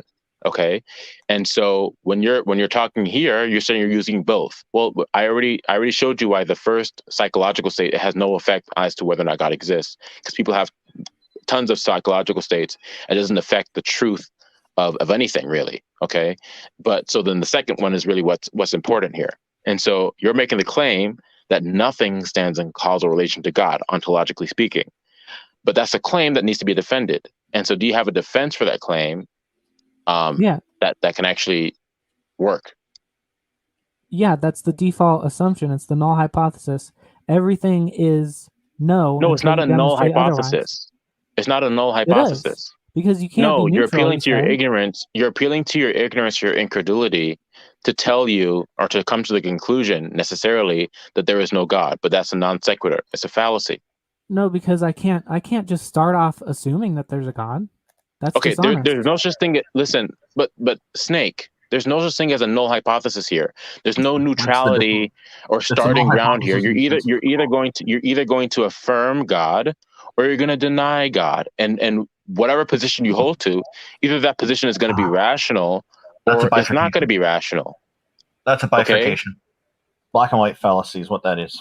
No, because I already. So the reason we're even here talking about whether or not God exists is because Snake already accepts the fact that you're not neutral. That's why we're even here. Because if Snake didn't already accept that, then we'd still be talking about whether or not you're neutral. But we're not talking about that right now. So Snake already accepts and grants that you're not neutral towards God. That you're either an atheist, you deny God, or you're a theist, you believe in God. Okay, no, I accept that you can't be making claims and be neutral on having a metaphysical framework. You can be neutral on the question of God. You can say, I don't know. No, you can't be neutral about God if God is a metaphysical framework. If God constitutes a metaphysical framework and you cannot be neutral about metaphysical frameworks, then you cannot be neutral about God. No, because you're it's just like the transitive. You're basically sneaking that in as saying, well, this framework is the only framework that's possible. You're already assuming that. No, I didn't say that this framework is the only framework that's possible. So saying that something is necessary. I can be neutral on that particular framework. No, you're not neutral on the framework, because if the framework is metaphysical in nature, then you're not neutral by your own admission, because that's what you told me, and I gave the reasoning behind it too, and you agreed to the reasoning. So there's two positions. Right. I can be neutral on a particular God. Well, not the God that is being not the God that's constitutive of a metaphysical framework. Okay, so I reject that God completely because that makes no sense. I can't start off assuming that metaphysical framework because that's illogical. It's circular reasoning. Okay, so but the fact that something doesn't make sense to you, it doesn't mean that it's false. Well, right. That's why I'm pointing to the fact that it's a fallacy. That would be the fallacy too. But to say that something is false because it's based on fallacious reasoning is the fallacy, or the genetic fallacy, or the fallacy of origin. All three of those would work here. I don't hold that position because the position itself is a fallacy. So I can't possibly hold it. I'm sorry. Can you repeat what you just said? You can't hold fallacies as true. So what am I supposed to do? So it would be a fallacy to say that because somebody used fallacious reasoning to come to their conclusion, that therefore their conclusion is false. And that's what you just told me. You told me that because the God conclusion contains some sort of a fallacy in reasoning, that therefore that's why you reject it. But that would be a fallacy. It's an actual fallacy, or the genetic fallacy, or the fallacy of origins. That's a real thing. And so you just use fallacious reasoning. No, because I'm not concluding that because it's a fallacy, it's false. I'm saying because it's a fallacy, I can't believe it. No, but your position is that it is false. So what is it aside from just saying you don't believe it, you actively do believe that it's false. So what is the rationale behind the statement that it is false?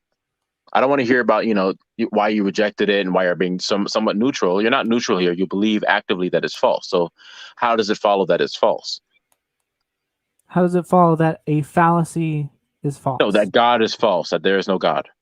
If all you have for it is a fallacy, then I'm not even granting that it's a fallacy. Look, I don't agree that it's a fallacy, but even if it was, it still wouldn't follow from that God doesn't exist, because to conclude that would be a fallacy itself.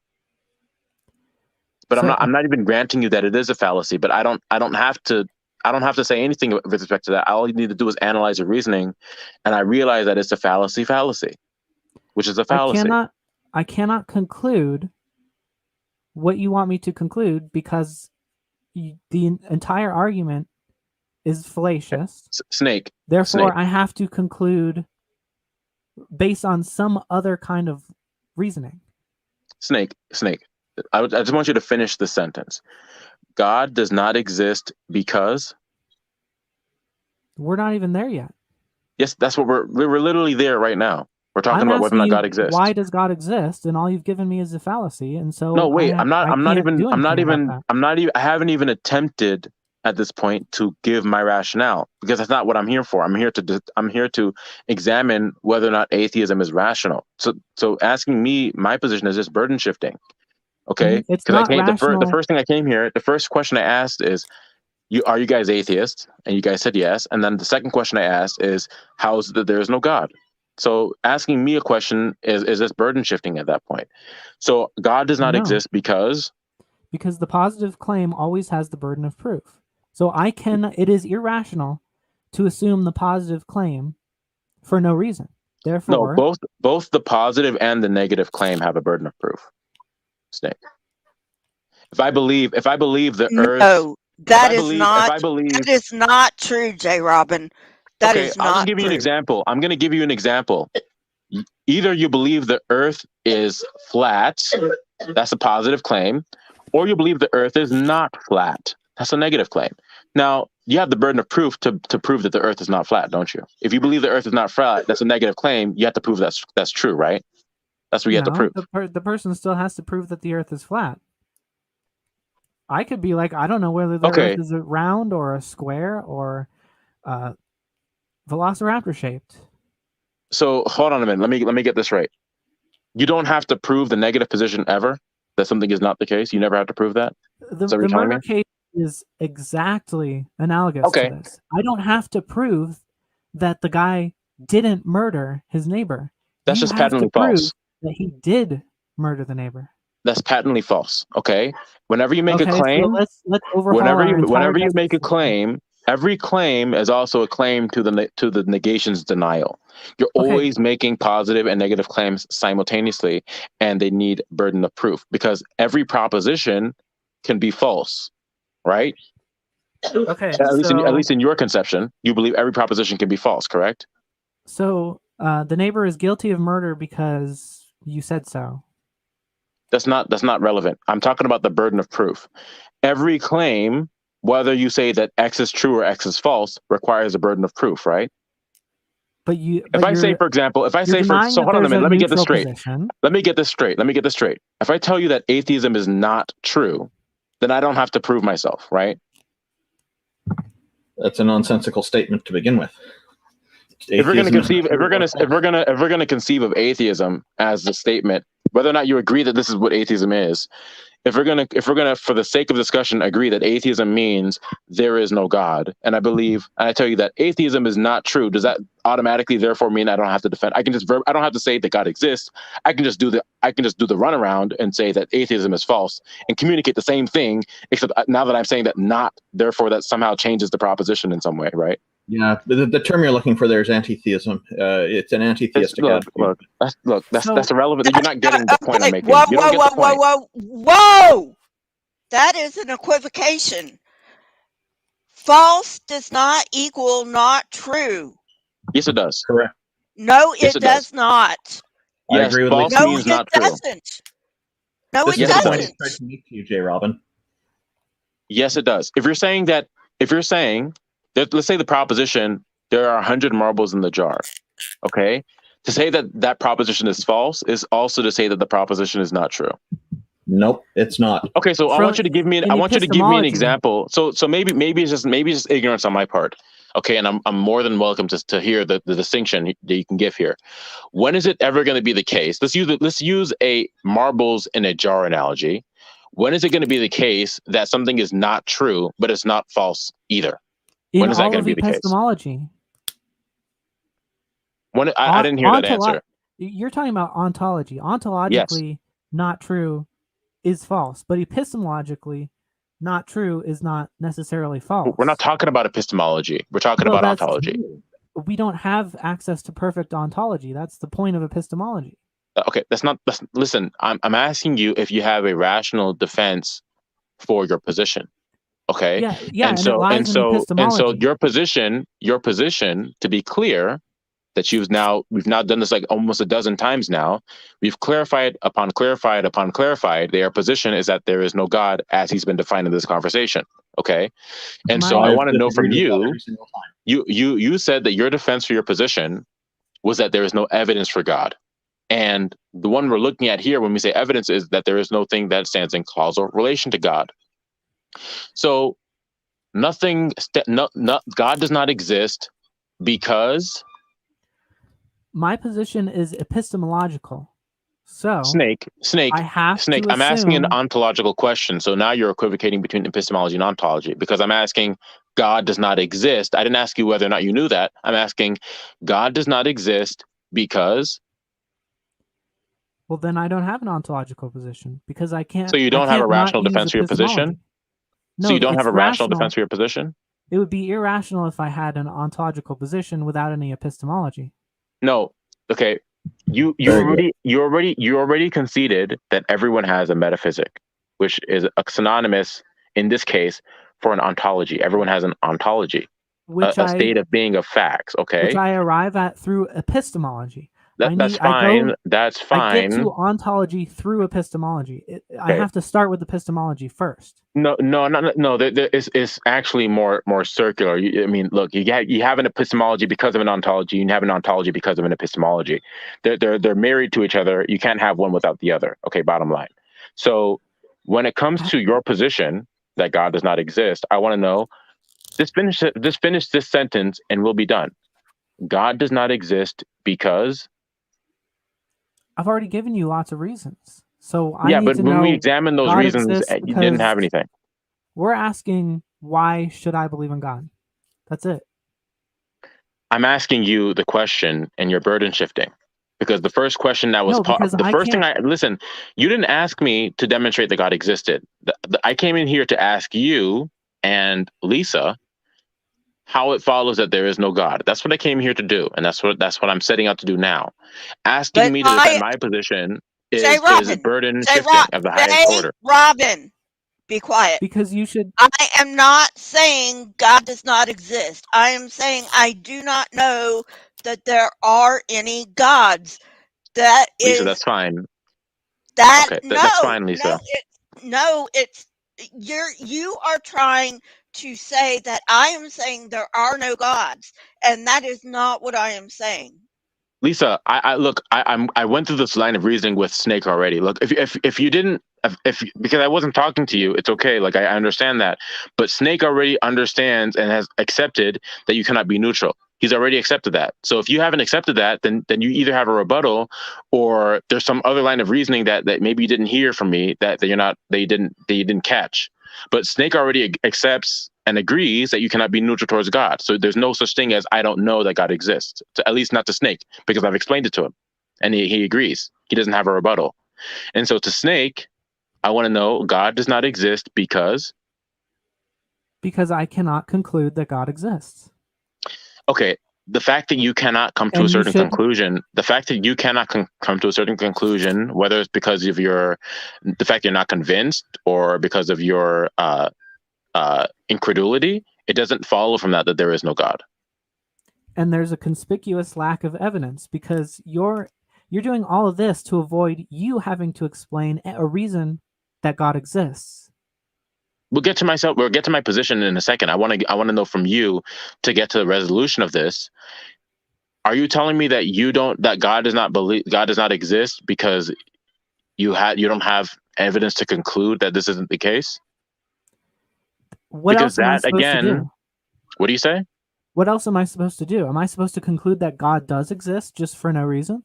That's not really in question here. Your position is either going to be rational or irrational.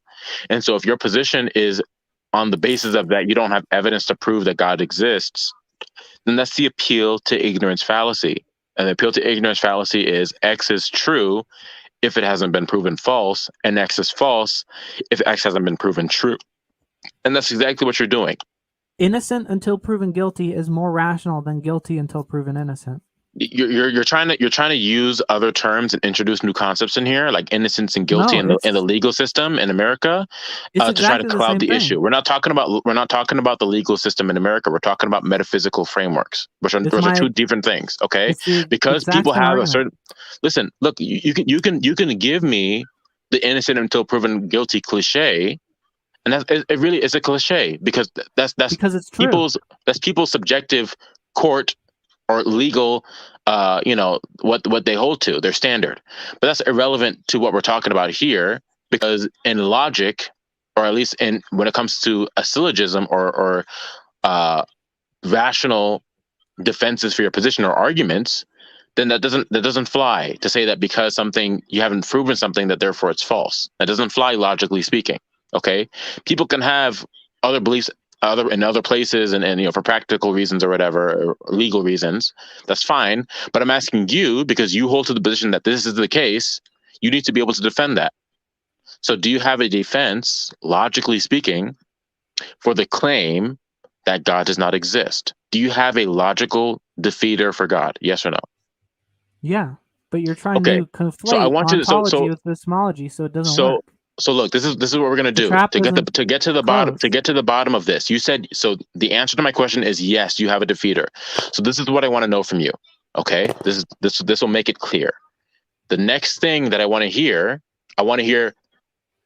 X, whatever you're gonna say. Therefore, necessarily, there is no God. So whatever you say, then you have to be able to tag along to it. Necessarily, no God. So what is that thing that you need to fill in the blank for? And remember, it has to necessarily follow, because we're talking about arguments and logic here. So I hold the position that there should be evidence for God. You don't have any evidence for God, therefore, we should conclude that there isn't a God. Okay, so again, evidence refers. So now we're pushing the can further now. So the next claim that you're making that has to be substantiated is that there is no evidence for God. We did this already before. You told me that there is no evidence, and that evidence means that nothing stands in causal relation to God. Nothing. Okay? So I want you to tell me, even if one fact, I want you to give me even one fact that does not stand in causal relation to God ultimately, and how you determine that to be the case. Let's say, for example, this conversation that we're having. This conversation in your worldview, the fact that we're having this conversation is not ultimately causally related to God. So how did you determine that that's the case? How did I determine this conversation is not causal to God? Yeah, ultimately speaking, that the fact that we having this conversation is dependent upon the fact that we exist, and the fact that we exist is dependent upon other things, and all those things ultimately, you believe that they don't ultimately tie down to God. So how did you determine that that's the case? The way I determine things is through epistemology. Okay, Snake. Which is the the claim that you're making is that our existence and this conversation right now is not ultimately tied down or causally related to God. So these things are not related to God. These things are not related. So again, we'll do this again. We'll do this again, Snake. I'm going to ask you this question, and then you're going to have to be able to say X, therefore, this conversation is not ultimately related to God. Okay, so what is that thing that ultimately therefore follows that they're not related to God? What is that thing? I have no reason to believe that. Okay, the fact that you don't have a reason to believe in something, that's again the appeal to incredulity. It's a fallacy. It's not. The appeal to incredulity is not a fallacy? No, it's epistemological. No, that's a fallacy. You cannot conclude. You said I can't be neutral. So okay, I have wait, hold on a minute. Be positive or negative. I have to be negative because I cannot be positive, because that is dishonest and irrational. Okay, hold on a minute. So you just admitted that you're not answering the question, because I made it clear earlier that I'm asking an ontological question, and you just told me that you're responding with epistemology. So that's not an answer to my question. You can only answer ontology with epistemology. No, you can answer ontology with ontology. Okay, for example, I can tell you that I'm not in Paris because I'm in the United States. I'm referring to my ontology, my state of being. Okay. Now, of course, epistemology is tied into that, but I'm referring directly to my state of being to justify the claim. So, what's your ontological argument that nothing stands in causal relation to God? Specifically, this conversation. I will change my position if you can tell me why if you can rationally justify why the neighbor did not commit the murder. Paris, or why did I say Paris? Wow, I'm still on the analogy. Okay, Snake, all we have is the gun. We have no other evidence. Snake, do you have a rationale, okay, for the claim, ontologically speaking, that there is no evidence or there's nothing that stands in causal relation to God? Do you have a line of reasoning that's going to support that? That question is just as stupid as asking, do you have a rationale or line of reasoning that the neighbor did not commit the murder? Yeah, you can have a line of reasoning for that too. Sure, definitely. There are plenty. People get off all the time of murder cases and being framed. You don't think that happens? Because there's evidence to the contrary. But I want to know from you, if you think there's evidence to the contrary, I'd love to see it. How did you determine that nothing stands in causal relation to God? There is evidence to the contrary, but you're saying that we can't. So what's the evidence? What is the? I mean, look, all I've heard is your incredulity and the fact that you don't know and you don't have reasons. That's not evidence. I want to know what's the ontological evidence that's going to lead to the conclusion that these things are not causally related to God. What is that? As soon as I say I have evidence for this and that, you just say that. I don't know. You never told me evidence. Okay, so look, maybe I forgot. That's because I'm talking about epistemology instead of ontology.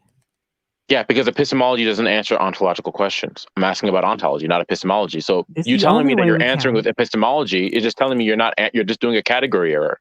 Okay, because epistemology and ontology are two different. You'd be equivocating to think that an epistemological answer is going to answer something about ontology. No, that's the only way you can answer it. No, I'm asking you, how did you determine what is it the case, or what's the rational justification for the claim that nothing stands in causal relation to God? So again, we'll do this again. If I have nothing to pick, nothing stands in causal relation to God because, and you can fill in the blank. It's the same as there is no unicorn in the closet because. Okay, we're not talking about. There's no unicorn Snake, in the closet. You're not finishing the sentence. You're not answering the question. Nothing stands in causal relation to God because of epistemology.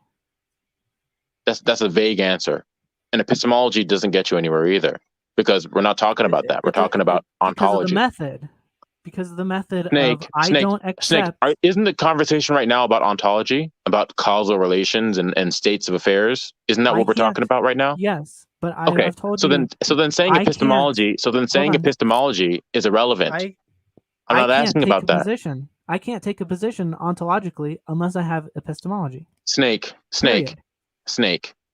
I want to know, what is it that you're ontologically referring to, ontologically speaking, that's going to necessitate that nothing stands in causal relation to God? Ontologically, do you have anything at all? Or is it all just your states, or is it all just your psychological states that you're using? Okay, because if all you're referring to is just your psychological epistemological states, then I can just reject what you're saying offhand, because I couldn't care less about what your psychological state is. That has nothing to do with the epistemology, that has nothing to do with the ontology. That's what I keep trying to tell you. Your psychological epistemological states have nothing to do with whether or not God actually exists. And that's what you're trying to defend. You're trying to defend the claim that God does not exist. So telling me about your epistemology is irrelevant. Okay. Yeah, but so as soon as the claim that you're making, the claim that you're making is that nothing stands in causal relation to God. So nothing stands in causal relation to God because I need a reason to believe that. Nothing stands in causal relation to God because I've already answered this a million times. No, you told me this whole time that you've been answering with epistemology. So let me get this straight. Nothing stands in causal relation to God because you need a reason to believe that they do. Right. That doesn't follow. That's a non sequitur. It does. Okay, no, it does not. That's, again, you use the same failed line of reasoning. Dawkins, but it's whoa, Jay. Okay. I'm right here. Yeah, I'm listening. I do not know that they're okay. And the reason I don't know is that I have temporal lobe epilepsy. It gives me religious visions. I have seen God, but they are my seizures. So why should I believe that there is a God if I cannot tell the difference between a seizure and God? Lisa, that has nothing to do with what we're talking about. Nothing. That has nothing to do with what I'm talking about. I'm asking Snake. I want you to answer the question. If I cannot tell the difference between a seizure and God, why should I believe in God? Are you really telling me that seizures are affecting whether or not God actually exists? I'm saying I can't tell the difference between a seizure and God. So why should I believe there is a God? You should believe in a God, and specifically the Christian God, because of his properties. That's irrelevant, again, though, to what we're talking about with respect to Snake. Okay, I'm asking Snake a question, and I don't want the burden to be shifted to me when Snake is who's in question here. Okay, in his position. So Snake, last time you said to me, Snake, was that God or nothing stands in causal relation to God because you need a reason to believe that they are. Well, here's let me get this straight. You're telling me that things are only true if you have reasons to believe that they're true? No. Okay, then it doesn't follow necessarily that because you don't have a reason that therefore there is no God, or that therefore nothing stands in causal relation to God. Ontologically, there's tons of problems with your God, but then you're going to ask me, well, how do I know that? And then I'm going to have to refer to epistemology. No, I'm not going to ask you. I'm not. Look, I'm going to wait. I'm going to. So. Well, hold on. Okay. My position is entirely about your position. So no, it's not about my position. I said I don't believe you, and then you're trying to make me justify me saying I don't believe you when you're the one who started. You, not you specifically, your side is the one who started this conversation, and our side is only a response to it. None of us are going out there saying there is no God, there is no God, unless someone else is starting a conversation saying there is a God. That's irrelevant. That's completely irrelevant. Okay, No. because your position, look, now you're teetering on the edge of some sort of like a genetic fallacy. You're saying now, because there are people who have bad reasons for believing in certain things, that therefore, I'm not saying that this is what you're doing, but you're teetering on the edge of doing that. Okay, you're like right on the edge of doing that, on the cusp. No, Okay, you're right, of doing this sort of genetic fallacy of appealing to other people's beliefs to justify your own belief. Okay, what I think is irrelevant. Okay, according to you, I have faulty reasoning anyways. So why are you appealing to me to justify your own position? That makes zero sense. You need to stand on your own legs, your own position, okay, and defend it. Your position is that nothing stands in causal relation to God. So I want to know from you, how does that follow logically? Because I have to reference the God that you brought up in order to say that. No, you don't. Yeah, I do. Okay, you have to reference. Listen, so the what we're talking about is the God that I have described. We're talking about a God that is ultimate, that's eternal. Okay, that's a mind. Your belief is that nothing stands in causal relation to this God as I've described it. Okay, nothing stands in causal relation. That's all you need to know. You don't need to appeal to me. Okay, pretend like I don't even exist. Okay, the bottom line is that you still have to address this position, whether or not I exist, whether or not I've presented you with anything. Nobody's neutral. Okay, so your position is that nothing stands in causal relation to God, to this being. So how does that follow logically? Ontologically, because it's a irrational position to hold. So that's the fallacy. No, because telling me there's a logical something is false contradiction in a concept, that's not a fallacy. Okay, so what's the contradiction in saying that what is fundamental and ultimate is a mind? Because a mind is dependent upon components. What kind of components? Whatever rules the mind follows. At the very least. What does that have to do with it? Okay, hold on a minute. If the mind is logical, the mind cannot exist without logic pre-existing this mind. I have no idea what you're telling me. Can you rephrase what you're saying? I don't know. If the mind is following the rules of logic, the mind of God has perfect logic. That means that God is constrained by this logic that exists. No, it doesn't mean that God's constrained. Yes, it does. That's something I hear a lot. God cannot contradict himself if he's perfectly logical. Yeah. He cannot just break logic either. He cannot just make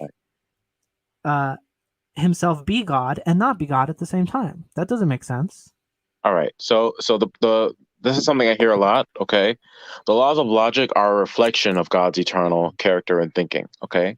God's not dependent upon them. God's not encompassed by them. Okay. The laws of logic are reflections of God's mind. They are descriptions of how God's mind operates and how consequently God has organized the world to operate. That's not possible because God already operates based on those rules. They already exist. So you're saying no, they don't already exist. For God, for one, God's eternal. Hold on a minute. That's a misconception. For one, you're having a misconception about who God is now, because we're not talking about God coming into existence. God has eternally existed, eternally. So it's not like God, is dependent upon these laws. These laws are reflections of how God's mind eternally are, or God's mind eternally is. That doesn't work, because if they're reflections, they already exist in God. What does it mean that they? Right. So they exist in God, right? Okay, good. So then God, they're reflections of God. So it's not that God is dependent upon them. It's simply that they're reflections of how God synonymous operates. With these laws of logic. They are a part of God because there's other things going on in God's mind other than these simplistic rules that God's mind is governed by. No, now you're thinking about God again as some sort of like our human mind. We're not thinking you're misconceptualizing of God. God is going to be the ultimate parameter, the anchor, the ultimate frame of reference, even as for what the facts are or what the facts are not. Okay, so when we're talking about the laws of logic, we're literally talking about God himself. Okay, we're talking about how we're describing ways that God's mind is. Okay, God is going to be the ultimate truth, the necessity, the ultimacy of all of reality. So to say that the laws of logic, God dependent upon them, it just makes zero sense to say if we're conceptualizing of God properly. But this is just your definition. And okay, that's fine. That Look, makes no it can be my definition. I can define whatever I want to. How does the point that is that follow? you have to address the scenario. Well, I am, because this scenario is it's illogical. No, it's not illogical. I just explained it to you, and you don't have so do you have a counter rebuttal to what I said? Yeah, because if it's a mind, it's doing more than just being logical. If it's a consciousness, it has these laws of logic plus other things. So there's components to God, any of which, if are taken away, it's no longer a God. So what does it have to do with anything? I'm just curious. Before I address what you're saying, what does it have to do with anything with whether or not God actually exists? What's the contradiction here? Because it means that God is necessarily dependent upon these things, and so thus by the definition contradicts itself. So you're saying that God isn't dependent on anything, but the nature of an ultimate mind means that it is necessarily dependent. But how does this follow that God's dependent? What is God dependent on, and how did you determine that that's the case? What's the argument for that? The components of his mind, whatever's making him work. No, God's mind is not God's mind. God's mind does not have components. So again, that's a false thing. God's mind does not have components. Okay. Well, God's mind is absolutely in the definition, simple. But there necessarily has to be. No. That's why the definition doesn't make sense. So. Well, the definition you're importing things into it that are not true.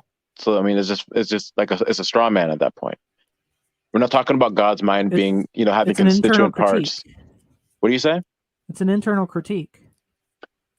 Yeah, but it's not an internal critique because you're not actually addressing my position. If you were, then it would be an internal critique. But you demonstrated that it wasn't by saying that God's mind had components, which is not what I believe. But if I'm pointing I believe that God is simple. The problems in the position, you're necessarily going to say it's a straw man because you don't think there are any problems in it. No, you just have to represent what I said correctly. So my position, so you represented my position as God having components, which is not my position. So that's a straw man. No, I know you don't believe rather than doing that, you position. can ask me what my position is. Okay, and then I can tell you. I know but that you your just assumed position. what it was. I know that your position is that God has no components. But what I'm saying is that that's impossible. Okay, how does that follow? Because a mind cannot function without components. Because how do you know that? I've already we talked about how logic is a part of God, but it doesn't. Okay, it's not all of that God. That might be a. I don't actually. I never said that. I never said logic is a part of God. That's what you said. So it's a reflection of God. Yeah, when we're talking about logic, we're talking about God. Yes. So but that doesn't mean it's a part of God. Those are two wildly different statements to make. So is logic itself synonymous with God? Logic is a reflection of God's eternal nature, of God himself, really.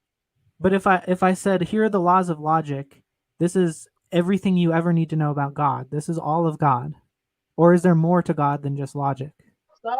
No, we're talking about God as a reflection of or logic as a reflection of God. That's what we're talking about.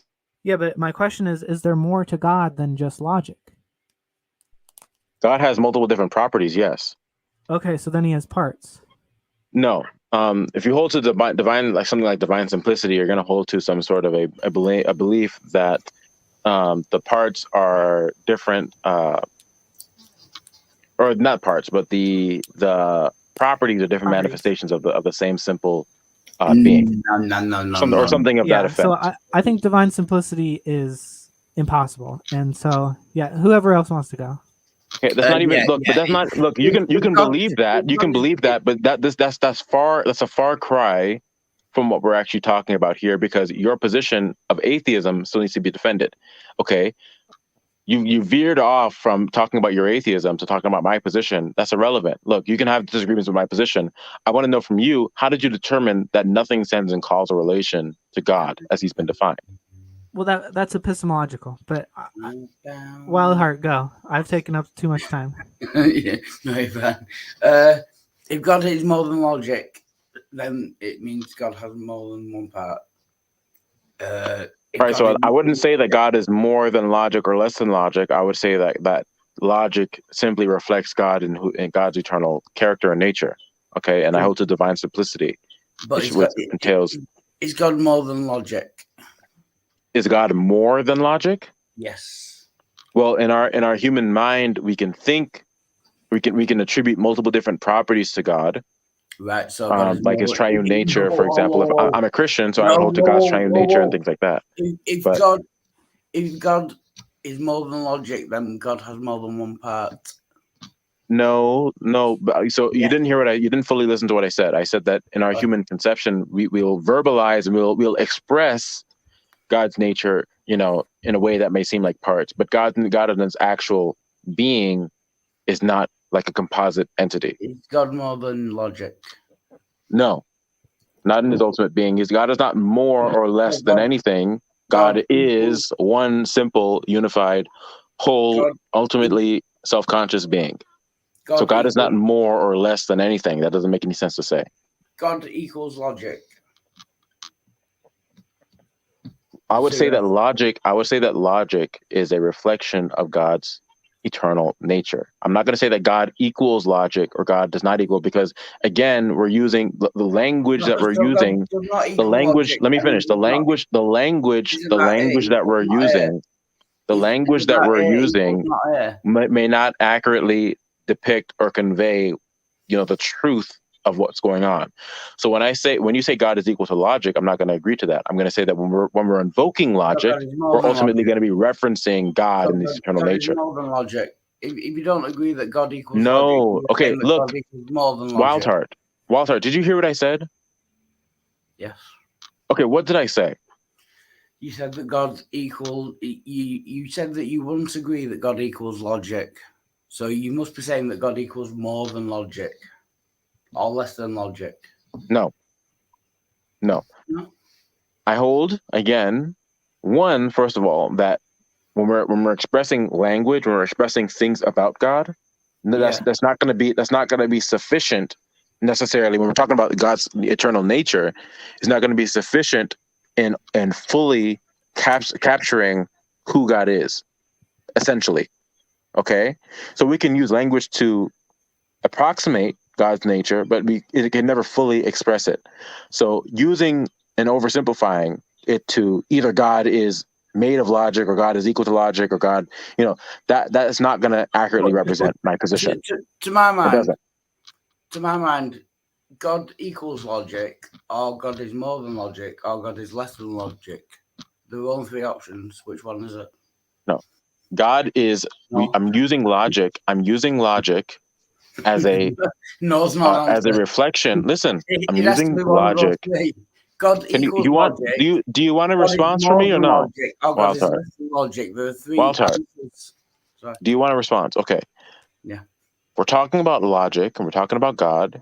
Okay. We're talking about God's properties. Again, I hold to the doctrine of divine simplicity, which holds that God is simple with respect to his ultimate nature, meaning that God's not made of composite parts. Not really. And God's not made of parts, really. That's all I can really say about that. So if you want to characterize it as God is equal to logic, I'm not going to stop you.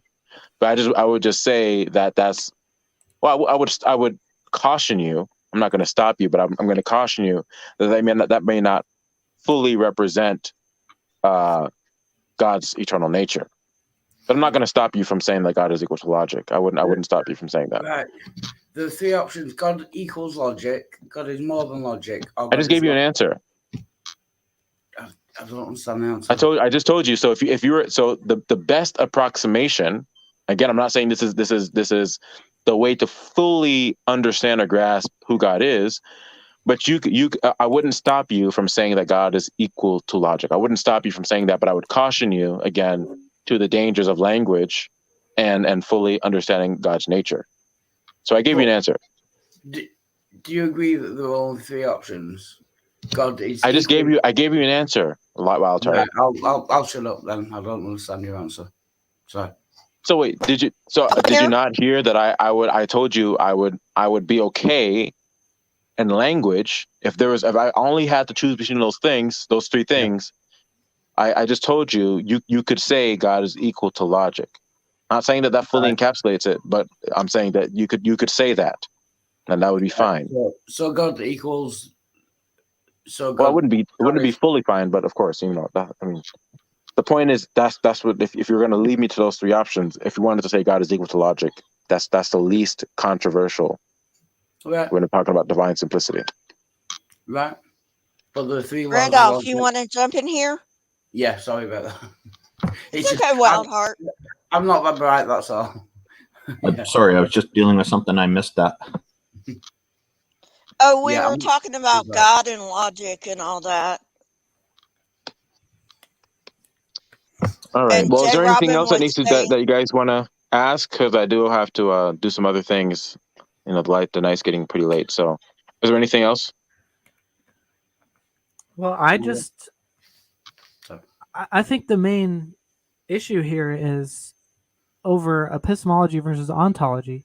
So I just don't know how I'm supposed to take a position on anything without this process of epistemology.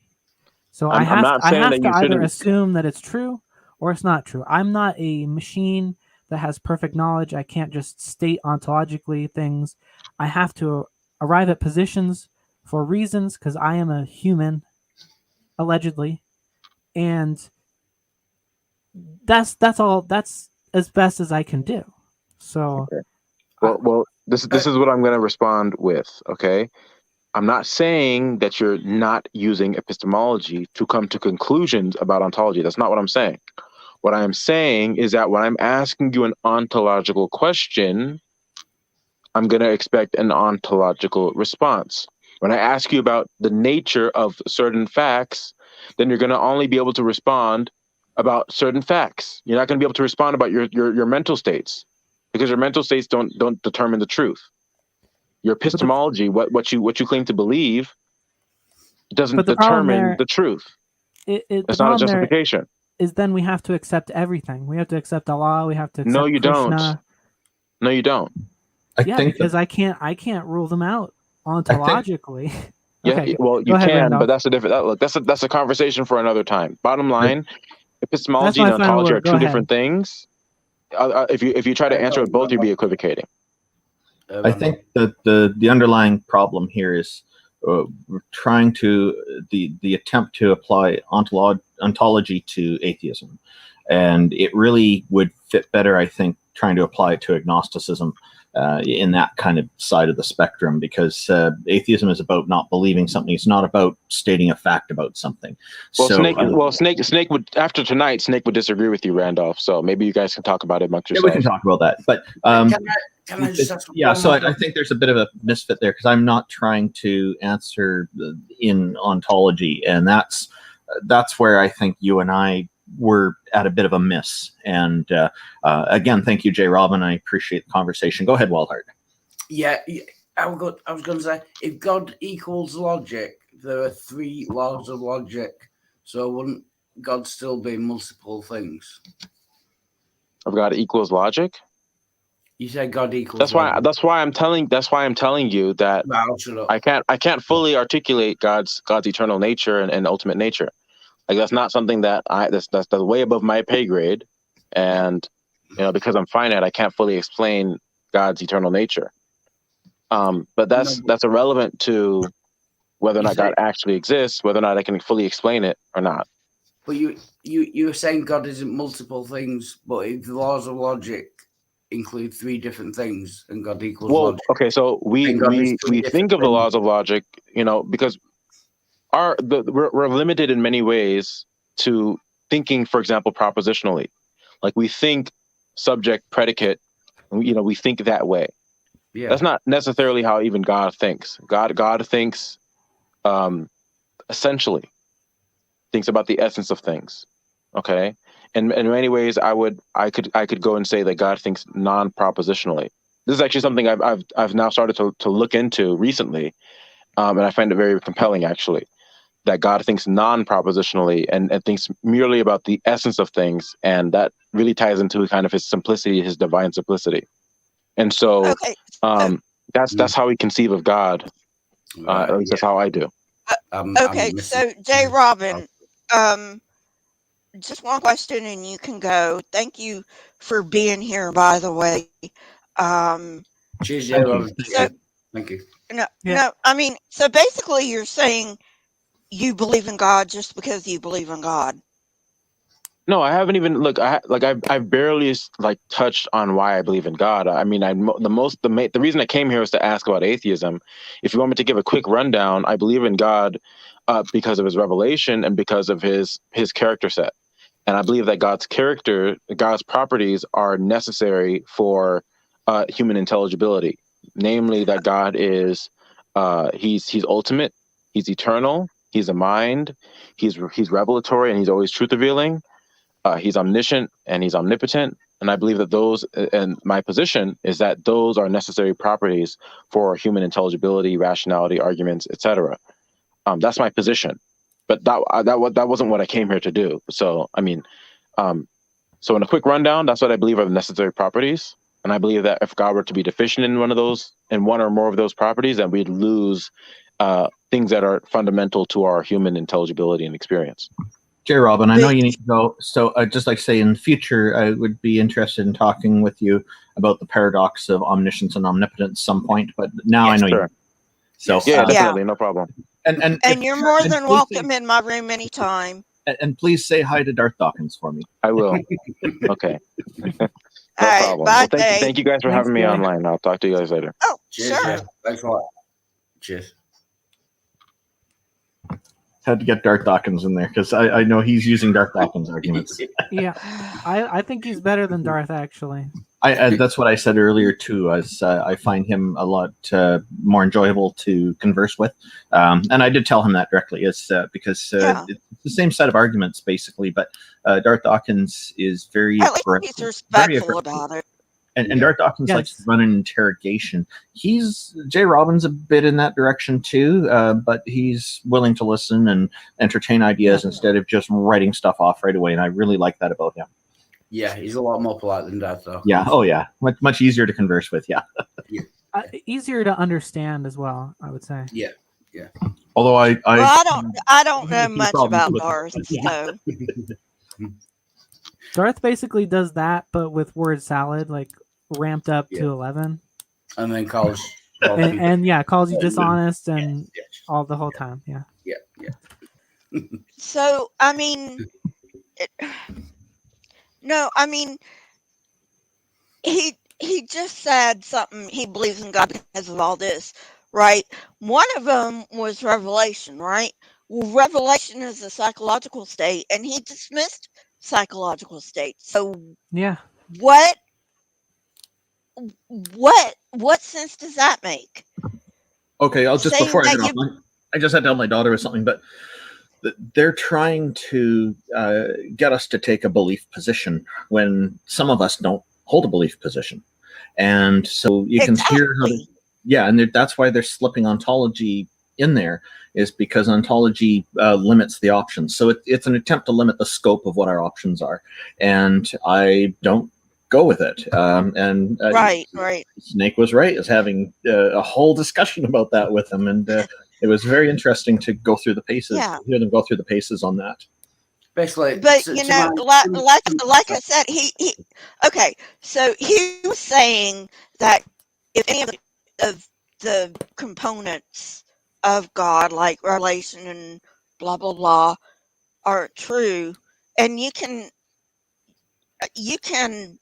correct me on this, but what I got from him was, if you can prove any of these components that I believe about God are not true, then God is not true. Is Yeah. that just me, or is that what he said? Yeah. So I don't get this divine simplicity stuff. He just okay. So he said that one of the components, for lack of a better word, was revelation. But revelation is a psychological state, and he dismissed psychological states. So he is basically going with cognitive dissonance. Yeah. It's the switching between ontological and epistemological is kind of serves the function of keeping us on the defensive, basically. Yeah, but you were spot on when you said ontologically, then we cannot dismiss any of the gods. Yeah. I mean, that's just stupid to require an ontological argument. I'm sorry, people like me because I'm forthright and I'm honest and I tell it like it is, and that's just what it is. It's stupid.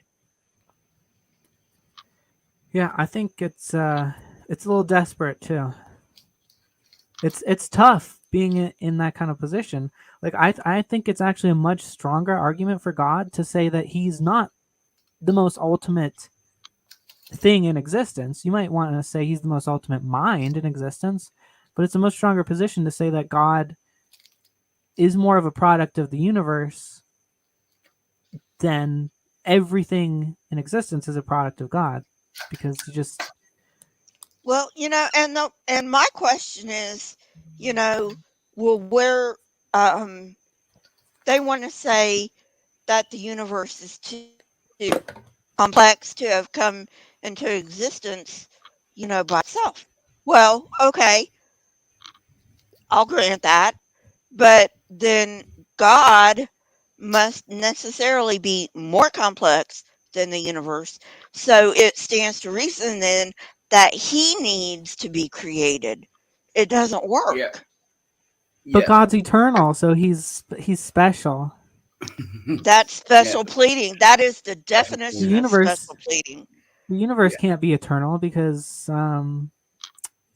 reasons. It's not self-creating by my definition.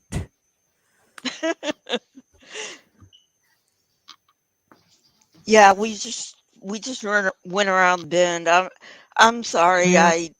I didn't want to interrupt him or anything, but I think there's just a major disconnect there. Like, we're talking past each other almost, Yeah. That's just what that's just my take on it. But, this is what happens with theists and atheists. They just talk past each other, which is why, you can't really get anywhere. Well, it is there's some science behind religious states of mind and non-religious states of mind. It's literally right, different wiring, and people can be argued out of it, so I don't know exactly where those two kind of overlap, but it's just like my point about I have temporal lobe epilepsy. I have seen God, but it was my seizures. If I cannot differentiate between quote unquote God and my seizures, why should I believe in God? And he did not answer that. He didn't even want to go anywhere near that. Well, can you prove it wasn't God? Is basically their position. See, it doesn't hold. But it doesn't hold. Yeah. Oh yeah, I'm aware. Yeah, quite calm. I'm being so I mean, yeah, but you know, in science, you know, you have a hypothesis and you have the null hypothesis, right? The only thing you can do, you can never prove the hypothesis. You can never prove the hypothesis. In math, it's a bit different, but in science, you can never, ever prove the hypothesis. The only thing you can do is fail to reject the null. That's what Christians don't get. Yeah, and in science, you're working what seems to be the best understanding of reality. Yeah, math has proofs. Yeah. So we are not rejecting the null because there is no proof that we should reject the null. Yeah. Mm-hmm. Yeah, that term null hypothesis really bothers them, and they really don't like us to talk about it being in terms of what seems to be the default. Yeah, I tried to ask, like, what should I do? What am I supposed to do? And that's when they default to just, well, what is the ontological truth of the matter? It's like, how am I supposed to get there in the first place? They don't care which position you take. They want you to take one. Yeah. The Bible says you're either for God or against God, and they can't accept anything else. It does. I was just reading that last week. Yep. Yeah. They will not accept that there's a third option. And hello, soldier of science. Yeah. Yeah, that's the thing. If you see, I think that they harbor some insecurity about their belief in their god or goddess or deities, whatever. Well, of course they do, because if they didn't, they wouldn't argue about it. Well, it's a little more than that. This is why they so desperately want everyone else to be on a level playing field with them in terms of, okay, they believe that their deity is real. So they want us to have the belief that deities are not real so they can argue with us on what they perceive to be a level playing field. And they're right. It is a level playing field. But if their argument actually has merit, it won't matter whether or not we take an opposite position. The argument that the facts can stand for themselves. And that's what they know is not the case. So that's why they try so hard, so they can turn around and say, haha, you're wrong, so I must be right. That's what they want us to do. And that's why they want it to be. See, this is the trap they're trying to lay, is to get us to take a position. That's why they use ontology, because then it has to be one or the other. It's really the ultimate black and white fallacy in a way.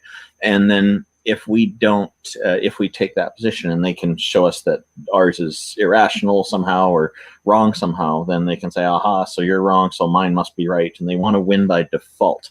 And we got to make sure that they. But that's a false dichotomy. Yeah, that is a false dichotomy. And also, with lack of belief atheists, they are trying to fit, and it just doesn't work. Me. I don't believe, and I am not taking the position. I don't have to, and I'm not against taking a position. I'm open to it, but I need something better than what's available to me right now.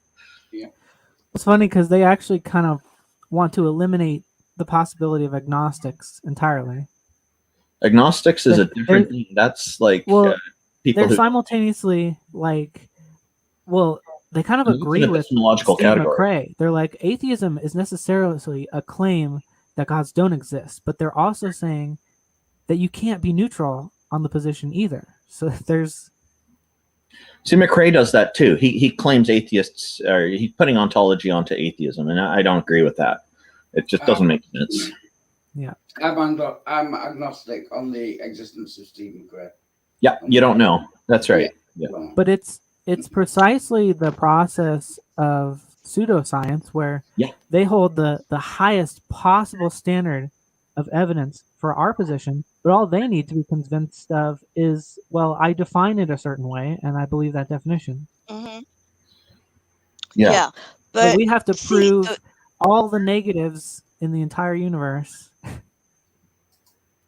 And that's what I said I can't do. I cannot I don't have the tools to explore every part of the cosmos in one atomic operation, or in any non-atomic operation for that matter, to rule out that any deities exist.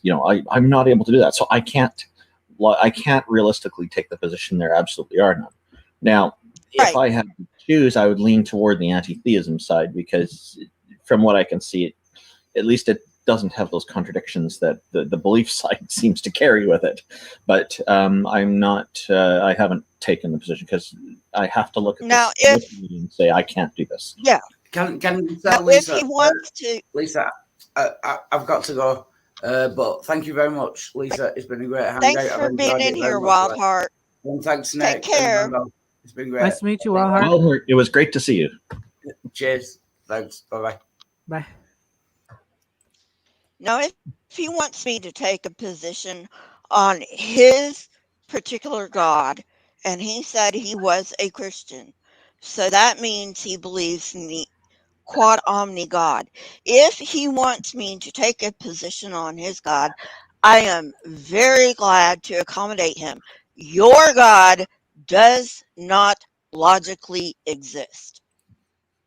Now, if you want to take omnibenevolence off the table, then there is a chance your God can exist, but the way you put him, he cannot. Yes, Randolph. There's still a problem, because he identified some other characteristics: omniscience and omnipotence. That's what he said he believes. And so, among with other things too. And the problem is, omniscience and omnipotence is a paradox, because this God, who is omniscient and omnipotent, all-knowing and all-powerful, meaning he knows everything and he's able to do anything. So he could know that tomorrow we're going to get sunny weather here. Tomorrow rolls along. He can use his omniscience to change the weather right at the beginning of the day and change it to snow or rain. By doing that, he invalidates his omniscience from the day before. Exactly. Therein lies the paradox. So that's a paradox that needs to be resolved. So it can't actually be full omniscience or full omnipotence in this case. You just don't understand the ways of God. He's too mysterious yeah, I don't, for you. apparently. Which one? Yeah. Yeah, which one? My which God? Oh yeah, yours. Obviously his God. Like, so you're saying Zeus can't exist? Well, I'm saying. I know what you're saying, Randolph. I'm saying the paradox has to be resolved, but there is a way that one could make that paradox resolved, and I could get into it if you wanted. Sure.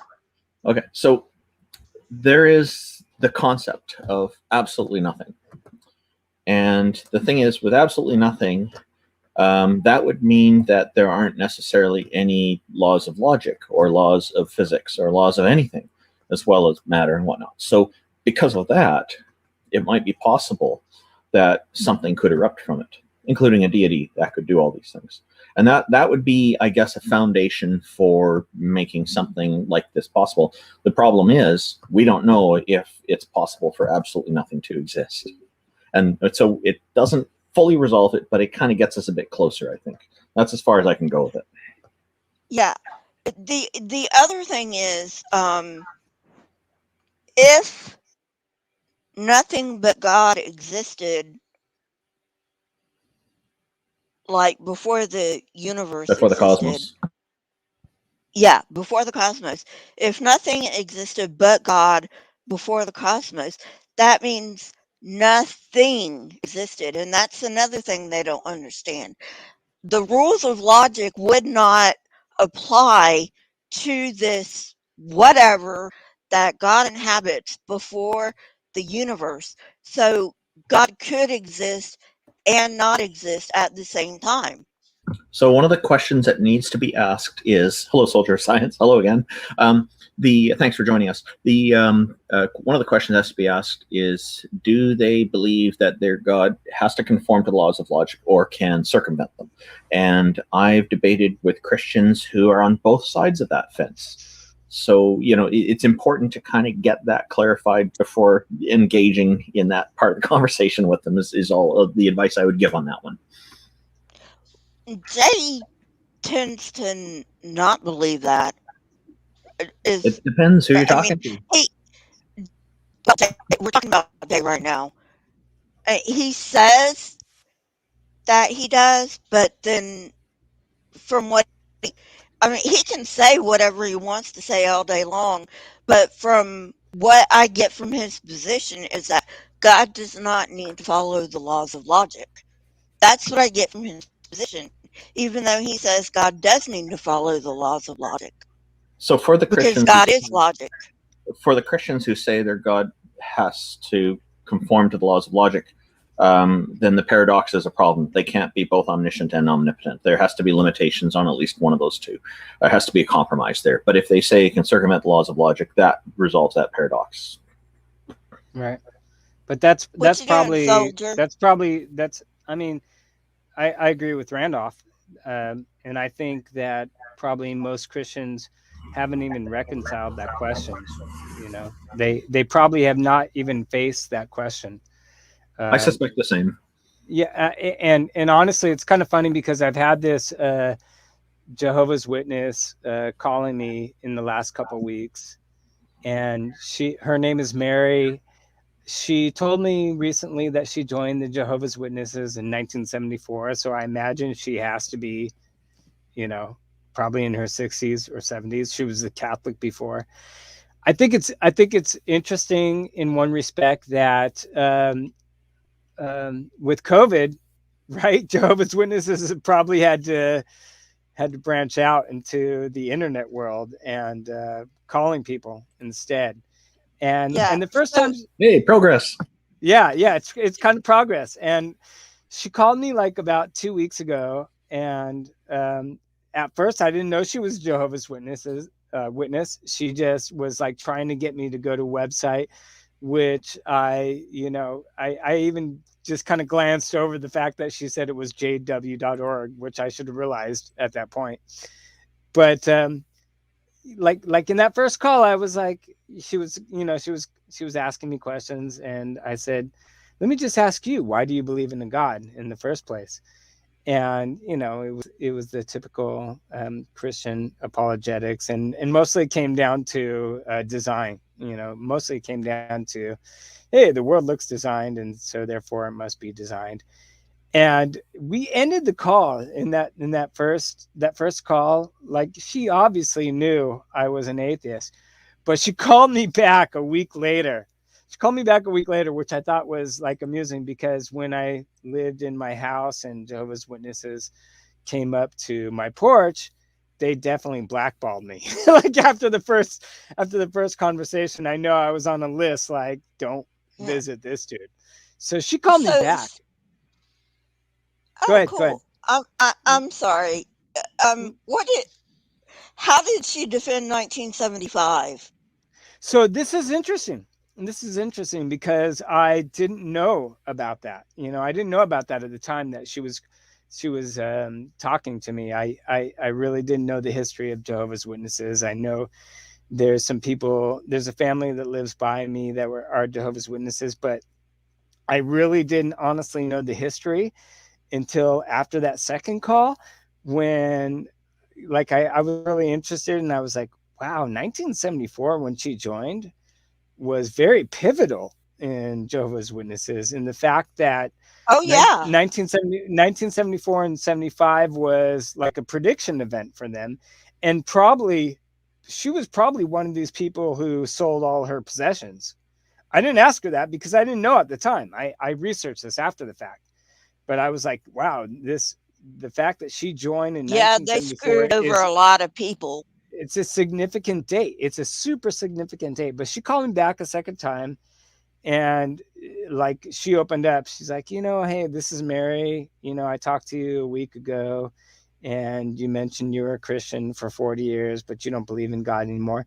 And she expanded with that. And super interesting for me is the fact that a Jehovah's Witness who knows that I'm a atheist ex-Christian for 40 years would try to argue anything with me at that point. Like in all honesty, I was like, everything that she was saying, and which is funny, and I didn't know, is Jehovah's Witnesses, they believe in Noah's Ark, for example. They believe in the flood. They believe in a global.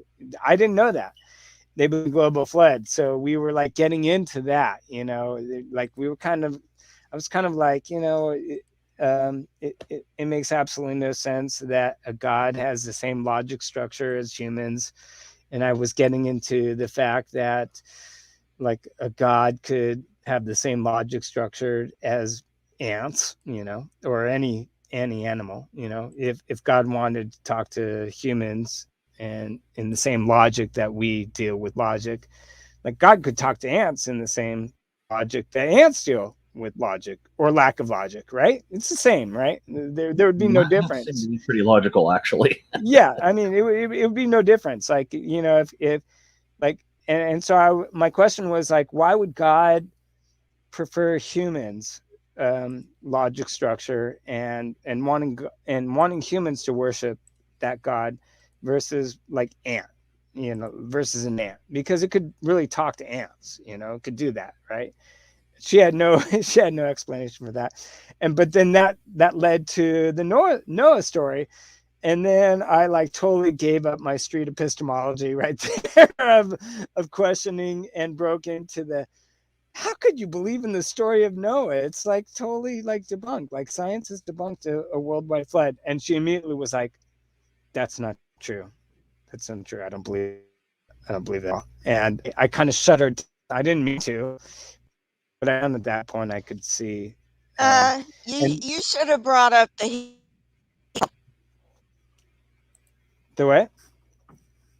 problem. Well, no, I mean, there's so many problems with the Noah story. I mean, I was even like, I know that, but the heat problem is probably the nail for me. I don't even think that. I mean, I was trying to get more to the fact of, like, it makes zero sense that a God who is an omni God knows that it's going to freaking kill 99.99% of the entire population that it created, after it knows it's going to do that. I was trying to get her to get on that point of like omniscience, and of omniscience, and she omniscience would be 100% knowledge of it. She struggled with that big time. Like, I'm like, you know what, and even I was like, even if a God knew that this was going to happen and still chose to do it, I was like, don't you think that that's an evil way for people and like pregnant women and all animal? Like, what did the animals do? Isn't that an evil way for the God to take people out that it knew it was going to take out? Why didn't it just start over? Like, why didn't it just, like, if it's going to like use magic, right? That's magic. Like, if it's going to use magic, just erase it, right? Why not just erase all of them, even Noah, And she had a super hard time struggling with that. And I think that was the point I probably got blackballed from the phone list now as well. When they come to my door, come to my door, I give them my card for the Canadian Atheists, and I tell them, let the church leaders know I'd be willing to come and have a conversation about atheism with them on a stage in front of the congregation. None of them has taken me up on that offer yet. Yeah. Gee, I wonder why. It's amazing to me, though. She joined in 1974, which I later realized 1974 and 75 was a huge event. And I'm like hoping she calls me back now. And I want to like ask her, like, did you sell your house and cars in 1974 because you thought the world was going to end in 1975? And have you been like stuck there? Lisa, I tried to post a link to explaining the 1975 event in the Firebrands, right? the chat. It didn't show up though. Maybe you could copy it from the private chat and post it in there in the public chat for me. Sure. Thanks. No, but Firebrand Atheist is right. You know, like those questions, like, I mean, the fact that she called me back means I didn't really screw up in the first call as far as like making her feel welcome to talking to me. But the second call, for sure, I think I screwed up in the fact that I was kind of like bringing things more to her face, you know. And I mean, obviously, if she joined in 1974, and you can imagine she was probably in her 20s, she's got to be in her 70s now, I would imagine. And you cannot bring the fear of death to someone who has followed, you know, avoiding the fear of death by subscribing to one religion, no matter how culted, you know, no matter how much of a cult it is. Like, you know, she's probably totally cool with, and I even asked her that. I asked her that in the second call. I was like, is there anything that I could say? Is there any evidence that would get you to no longer believe in the God that you believe in? She, you know, immediately was like, no, absolutely not. And I was like, well, then there's, you know, there's no hope for you. You know, kind of was my response, was like, there's, you know, you have no ability to overcome what you've been programmed to believe. And in all honesty, when people ask me why I'm an atheist, which, you know, I'm like probably the only one in my family, you know, I say I'm lucky. I'm very lucky. And especially if you're a Calvinist, you absolutely believe that luck is what made me an atheist, whether that's bad luck or good luck. You would believe that. Right. You would believe that. I mean, it's, you know, I have no choice, right? I mean, in the Calvinist belief, I have no choice other than to overcome my brainwashing, more or less. I used to be a true blue believer in the Christian God, you know, and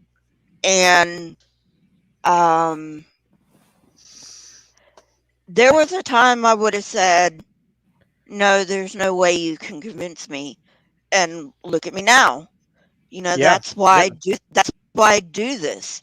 Oh yeah. Because there is a way to change people's minds, but they've got to change it. You know, nobody can change it for them. No, and when I was a Christian, Lisa, when I was a Christian, I have the same passion now as I did when I was a Christian.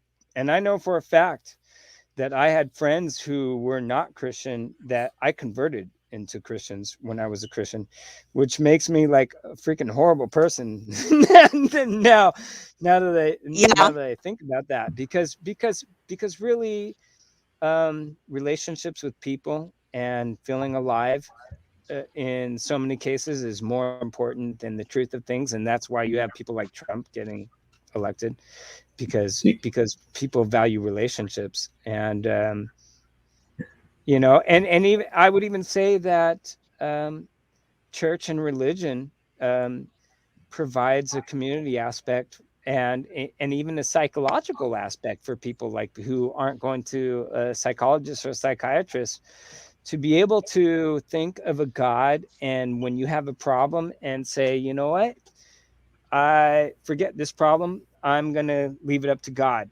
is a super warming and convincing and psychologically beneficial thing for you to do. I mean, I know if you're a Christian before, you've done this. Like, dude, I can't solve this problem. This is a problem I can't get out of. I'm leaving it up to God. It's right. It's welcoming for people to do that. And people don't want to get rid of that poor man's psychologist, which is what it is. And I recognize that. And if you tell people that's what it is, they totally reject it, and they're like, you know, F you, you know. Yeah.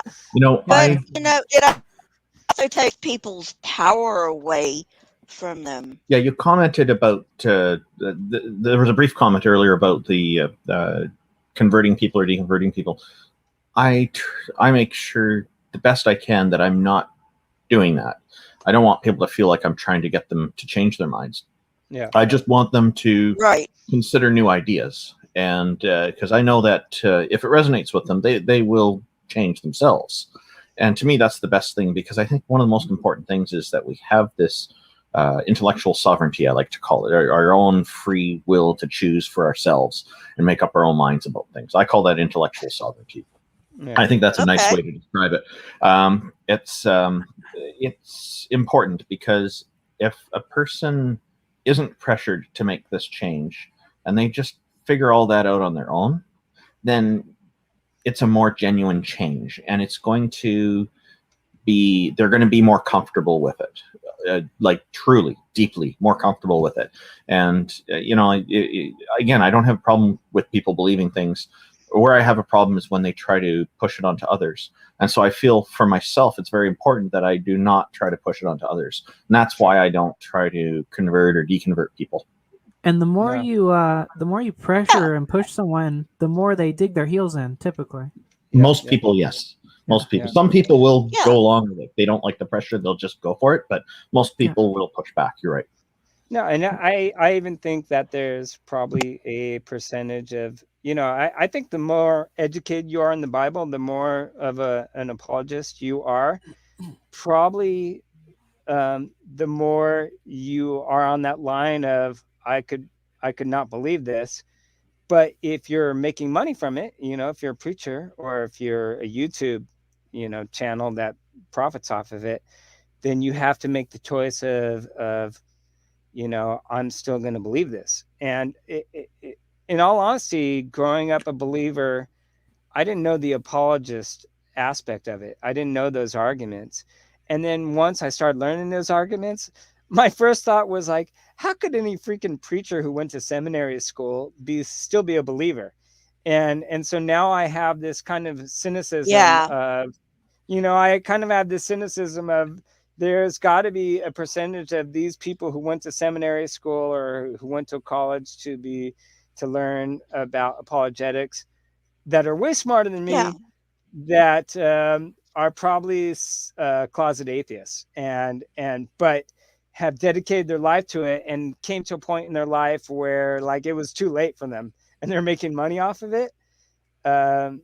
And that disgusts me, because it disgusts me, and I'm very cynical. Like now when I see people on YouTube, like the McDowells and, these people who make money, I'm kind of like secretly like, dude, you're a smart guy. You've like really studied all these arguments, and you studied the design argument, and there's none that you're like failing at all these arguments. So you therefore either have to be on the fence, or you're just deciding to stay with your religion because you're making money off of it.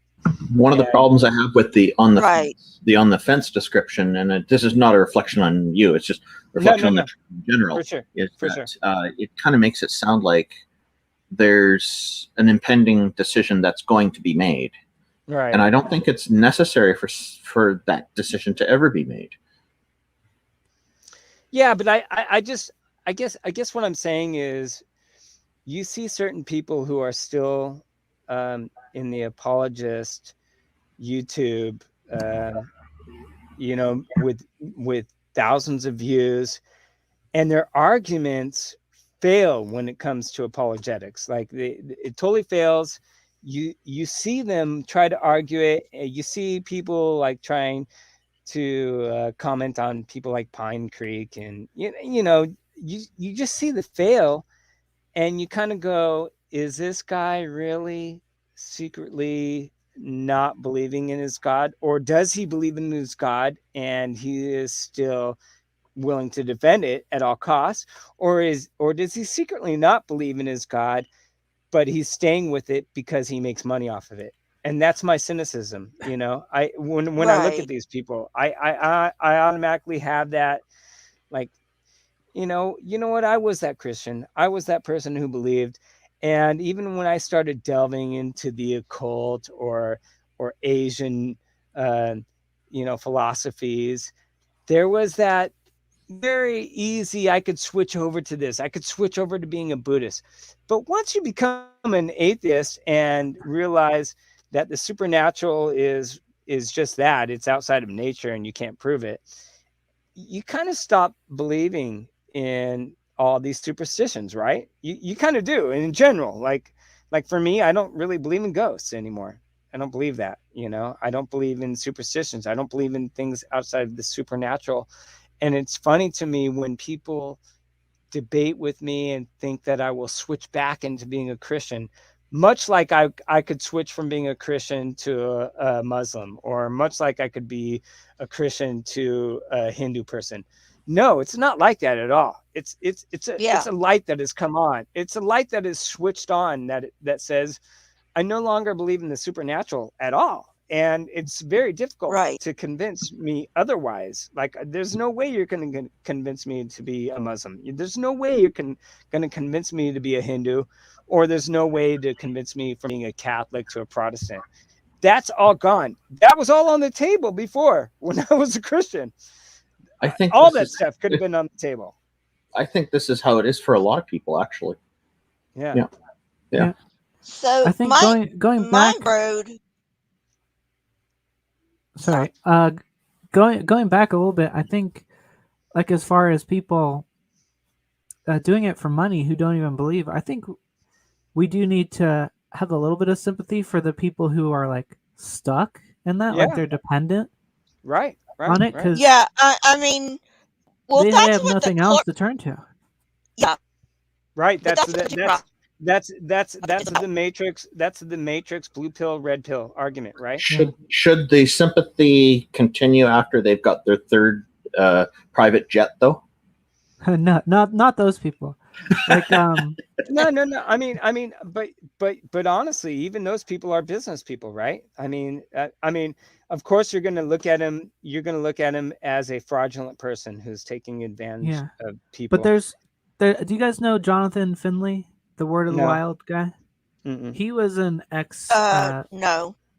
evangelical pastor, and he didn't know how to get out of it, and he was like, that was his livelihood, and he was doing it for a while after he stopped believing specifically in that church, but he got out of it eventually. So, and that's hard. That's super hard, right? Yeah. I mean, that's literally the blue pill, red pill. Like, even for me, right? When I can't stop, but I can't change my mind to believe in God anymore. But the fact that I don't believe in God, the effects of that are I don't have relationships with anybody in the church that I grew up in. None at all. Like people that I grew up with that were some of my best friends, I don't have any relationships with them at all. And so I think for humanity, you kind of look at it and go, is it more beneficial to have relationships and a community with people, even if it's based on bullshit, versus you realizing the truth and no longer having those relationships? I think that's a valid argument. I mean, that goes into the argument of, is religion beneficial for evolution of humans? At least to a point, right? Maybe to a point, it's beneficial. Yeah. I think that's a valid argument. And, then that goes into, like, should we have an atheist church where, we can bring community back into it? Because us as atheists are horrible at community events unless you're going to a concert. Yeah. Why an atheist church? Why not an atheist mosque? Yeah. Seriously, exactly. the problem, I find it problematic. I find it problematic to call it a church or a mosque, because that still brings back the hints of religion. And there are quite a few atheists I know who really want nothing to do with the religion they were in before, for all sorts of reasons. Some of them very serious reasons, including abuse and whatnot. And if it has the word church in it, they're just not going near it. They're not going near anything like that.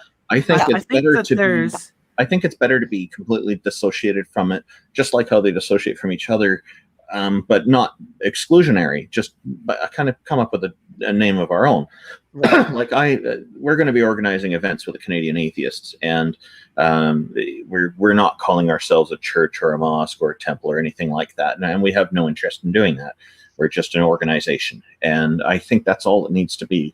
We're going to do local events. We're also planning to do an annual event. We had these plans before the pandemic struck, and then everything had to go on hold. So it looks like we've been doing very little for quite a while now, unfortunately. But we didn't want to contribute to the spread of the virus, so of course we didn't do those things. And here in Canada, it's kind of hit and miss. Some churches were doing it, and some churches were following the pandemic recommendations and doing the stuff over Zoom meetings and things. And I applaud those churches for doing that, because that helps the whole society, and that's the right thing to do. But unfortunately, there are some churches and other religious institutions that said, nah, this is all fake. We're going to do this anyway. Mostly evangelicals, as I can tell.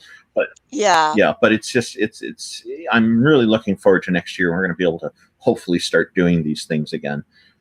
It really depends on how the pandemic's going too, right? So there is something to say about kind of the transcendent feeling of a community, and a deeper spiritual feeling like that. For me, a lot of fiction can hold for me, where there is this deeper transcendent truth. It's not magical, but there's truth to it, and it feels different than just, oh, we have a potluck and we get together, Yeah. I mean, that's honestly a personal truth. And those are nice. I had this conversation with someone at my work before the pandemic happened. She was Catholic, and she found out I was an atheist, and she was like, how could you be a non-believer? You have to look at the world. And I said that to her. I was like, well, that's the stigma we're trying to push back against. Yeah. Actually. I was like, you're a Catholic. I was like, is a person who's Hindu and believes in multiple gods, is their truth is as valid as yours? And her answer was yes. That personal truth is valid. And I was like, no, it's not. Personal truth is not objective truth. Not at all. It's zero truth. Personal truth is a placebo. It's a placebo that makes you feel good. And if the placebo makes you feel good, and your life operates better because you have better relationships, you have better family, that might help you in the long term as far as life is concerned, and your direction. But it still is not objective truth. And ultimately the question becomes, do you want to know what's true? Do you respect what truth actually is? And if you don't, if you just want to give that up to personal truth, then fuck it. We can all believe in whatever the hell we want to believe, as long as it makes our life better. And something can have meaning without being literally true. Yeah. And that's my argument is, people who are probably 50% of the way to questioning all of the truths that happen in the Bible, really sticking with their church and sticking with their relationships as far as church, is more about personal truth than any objective truth at all, for sure. And I mean, go ahead. I'm sorry. No, go ahead. My road to deconversion started. I've always been more of a rational person, even though I believed in Christianity. But I've always been as far as you can say any Christian is rational. I would have been that person, right? And so one day I thought, well, you know what? If my faith is true, if it really is the truth, then why don't I look at these other faith. Or, when I was growing up, the thing was the theory of evolution, right? Oh, don't learn about the theory of evolution, um, which is a major problem, because anybody who knows anything about psychology is going to know if you tell them not to do something, that's exactly what they're going to do, you know. Right. But anyway, moving off from that, my feeling was, okay, if my faith is the truth, if my faith is that strong and it is the absolute truth, then when I come out of my phase of discovery, which is what I called it, then I'm still going to believe, well, that didn't happen, Yeah. Yeah, absolutely. I mean, I think it's a win-win if you try to discover the truth through the Bible, because ultimately you either confirm your belief in a God, or you go, hey, this is bullshit, and you confirm that you're not a freaking crazy person that was grown up brainwashed. And ultimately, to me, what just super frustrates me when I put it into terms of math with people, and I'm like, you know what, instead of going from the bottom up viewpoint that you grew up in, meaning, you know what, I grew up in Canada, around all these churches around me, and everybody believed in these same churches that I believe in, and you take the top down and you go, okay, look at the whole world and look at every religion, which you do not believe in. There's more religions you don't believe in versus the one you believe in. And this is very difficult for believers to do. It's very difficult for them to put themselves in the shoes of another human being. Especially if they got into it at a very young age. Seems to be even more difficult. Yeah. I mean, with some people I have this argument with, if they're young earth creationists, they automatically deflect to the fact that God was always the God in the last 6,000 years. But to other people who recognize that, humans have been in their current form for over 200,000 years, and, Denisovans and so forth, are even back to millions of years.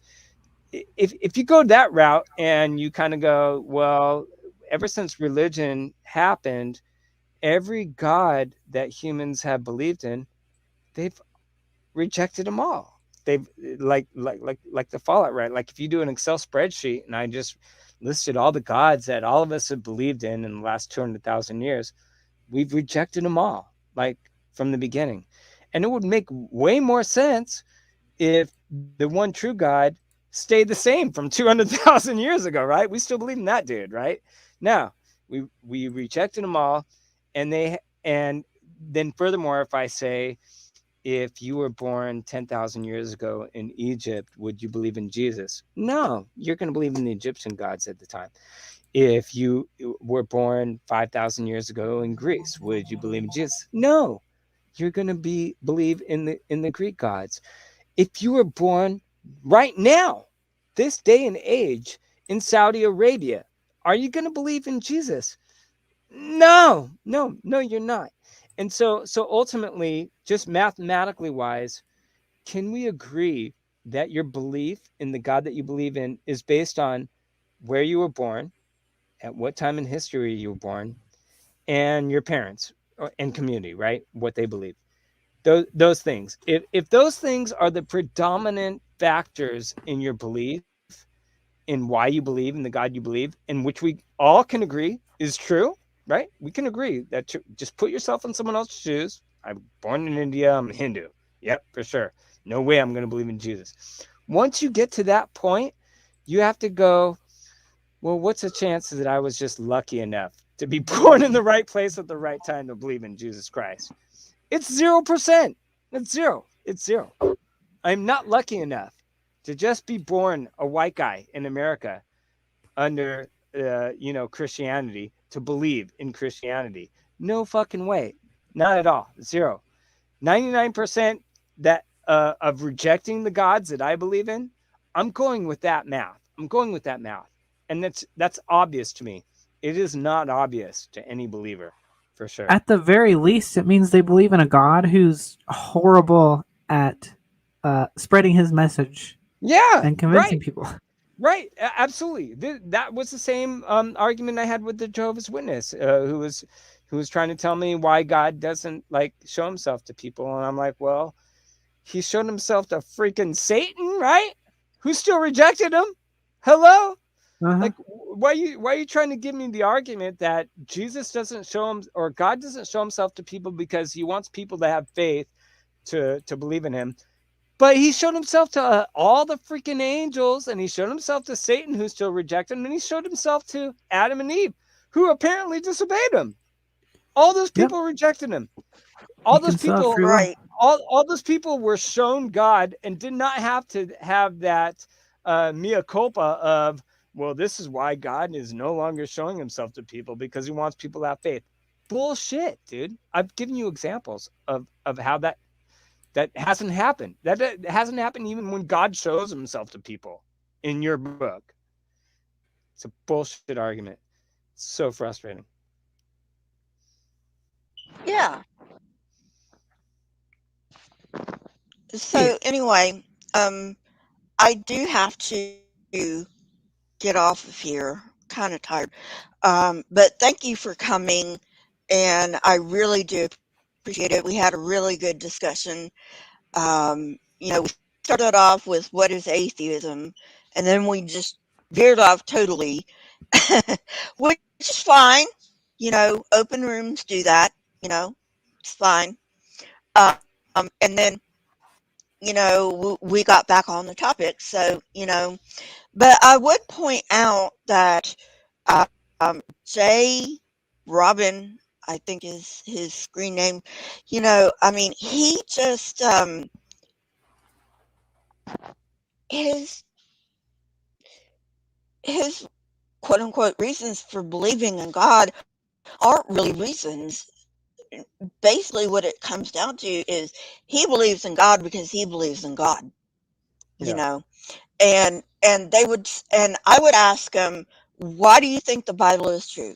And they'll be like, well, the Bible is true because the Bible says it's true.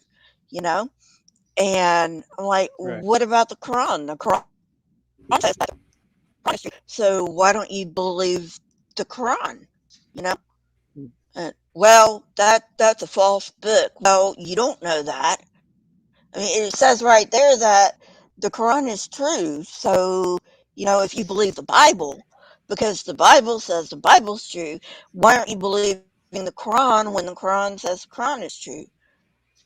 Yeah. I mean, you make a great point, Lisa, and I think, I know you want to end this, but I think this is all for us to kind of think about, is the arguments that any of us can come up with right now, even everything I've said right now, matters zero to the person who ultimately fears death and really wants an afterlife. It matters zero. If your fear of death is more important than your knowledge of truth, it's not going to mean anything to you, no matter what religion you are. That's ultimately it. Not only fear of death, but fear of punishment by the God that is pronouncing that death on you, whether it's, obviously Islam and Judaism and Christianity all believe in the Abrahamic God, even though there's differences and, different versions of it. Yeah. There's different versions of it, obviously, and prophets with Muhammad versus Jesus. But ultimately, all of them are either programmed to fear hell, or B, programmed to fear their God and what decisions their God will make based on their sin. And what's funny with this Jehovah's Witness, when we came down to it, I knew she was ready to hang up with me. I told her, I said, you know what? Mary, what I appreciate you as a human who called me back for a second time is because you honestly love me as a human. And Right. and I told her this, and you want to see me saved.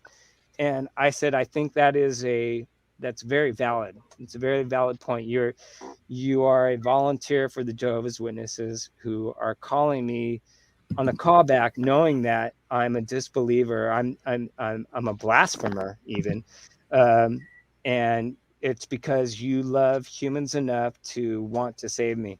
And I told her this. I said, but you know what? I want to save you too, and I want to save you. I want to save you from the program of the Jehovah's Witnesses. And I kind of got into the whole history of the Jehovah's Witnesses, and she said to me, she said, "What are you going to save? What are you going to save me from?" And this is a great question from a believer. Mm-hmm. What are you going to save me from? Because obviously she has a family. She's grown up in this. And I said, what I want to save you from is the guilt of life, of thinking that you're ultimately a sinner no matter what you do. And no matter what you do, not perfect for God. And imagine the guilt and the stress that you have lived for, the last 70 years of thinking that you're not good enough. Imagine how horrible that is. Imagine how horrible that no matter what you can do, it's just not good enough. And once I became an atheist, that guilt was gone. The feeling that I'm going to go to hell, that's gone. It's gone. There's no way I think I'm going to hell.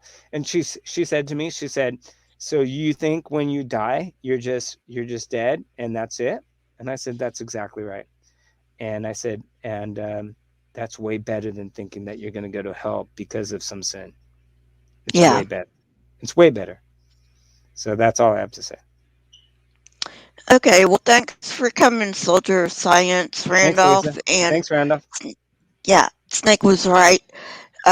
If you are new to the channel, don't forget to subscribe.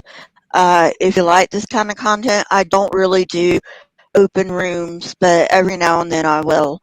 So check out my channel. I got a lot to offer. Yes, Randolph. Just like to say thank you, everybody, for being here, and thank you for hosting this. We made it past 4:20. 4 hours and 20 minutes. That's a fun number. Thanks, guys. And I really appreciate everyone in the audience who's been here now and from before. It's been great. I really enjoyed this conversation today. I always love seeing you, Randolph, dude. Yeah, everybody. Yeah. All right, bye. Yeah. It's been real. Bye, everyone. Bye. Yeah. So I'm just going to, sign off now because it's like 8:39 here, but I do have a headache and it's just better if I just lay down. So thank you for being here, and I appreciate all of you, and I will see you sometime. I am planning on having Saturday live stream. All right. Yeah. So take care, everyone, thanks, and thanks for being here. Yep. Alrighty. Y'all. Bye. Bye, guys.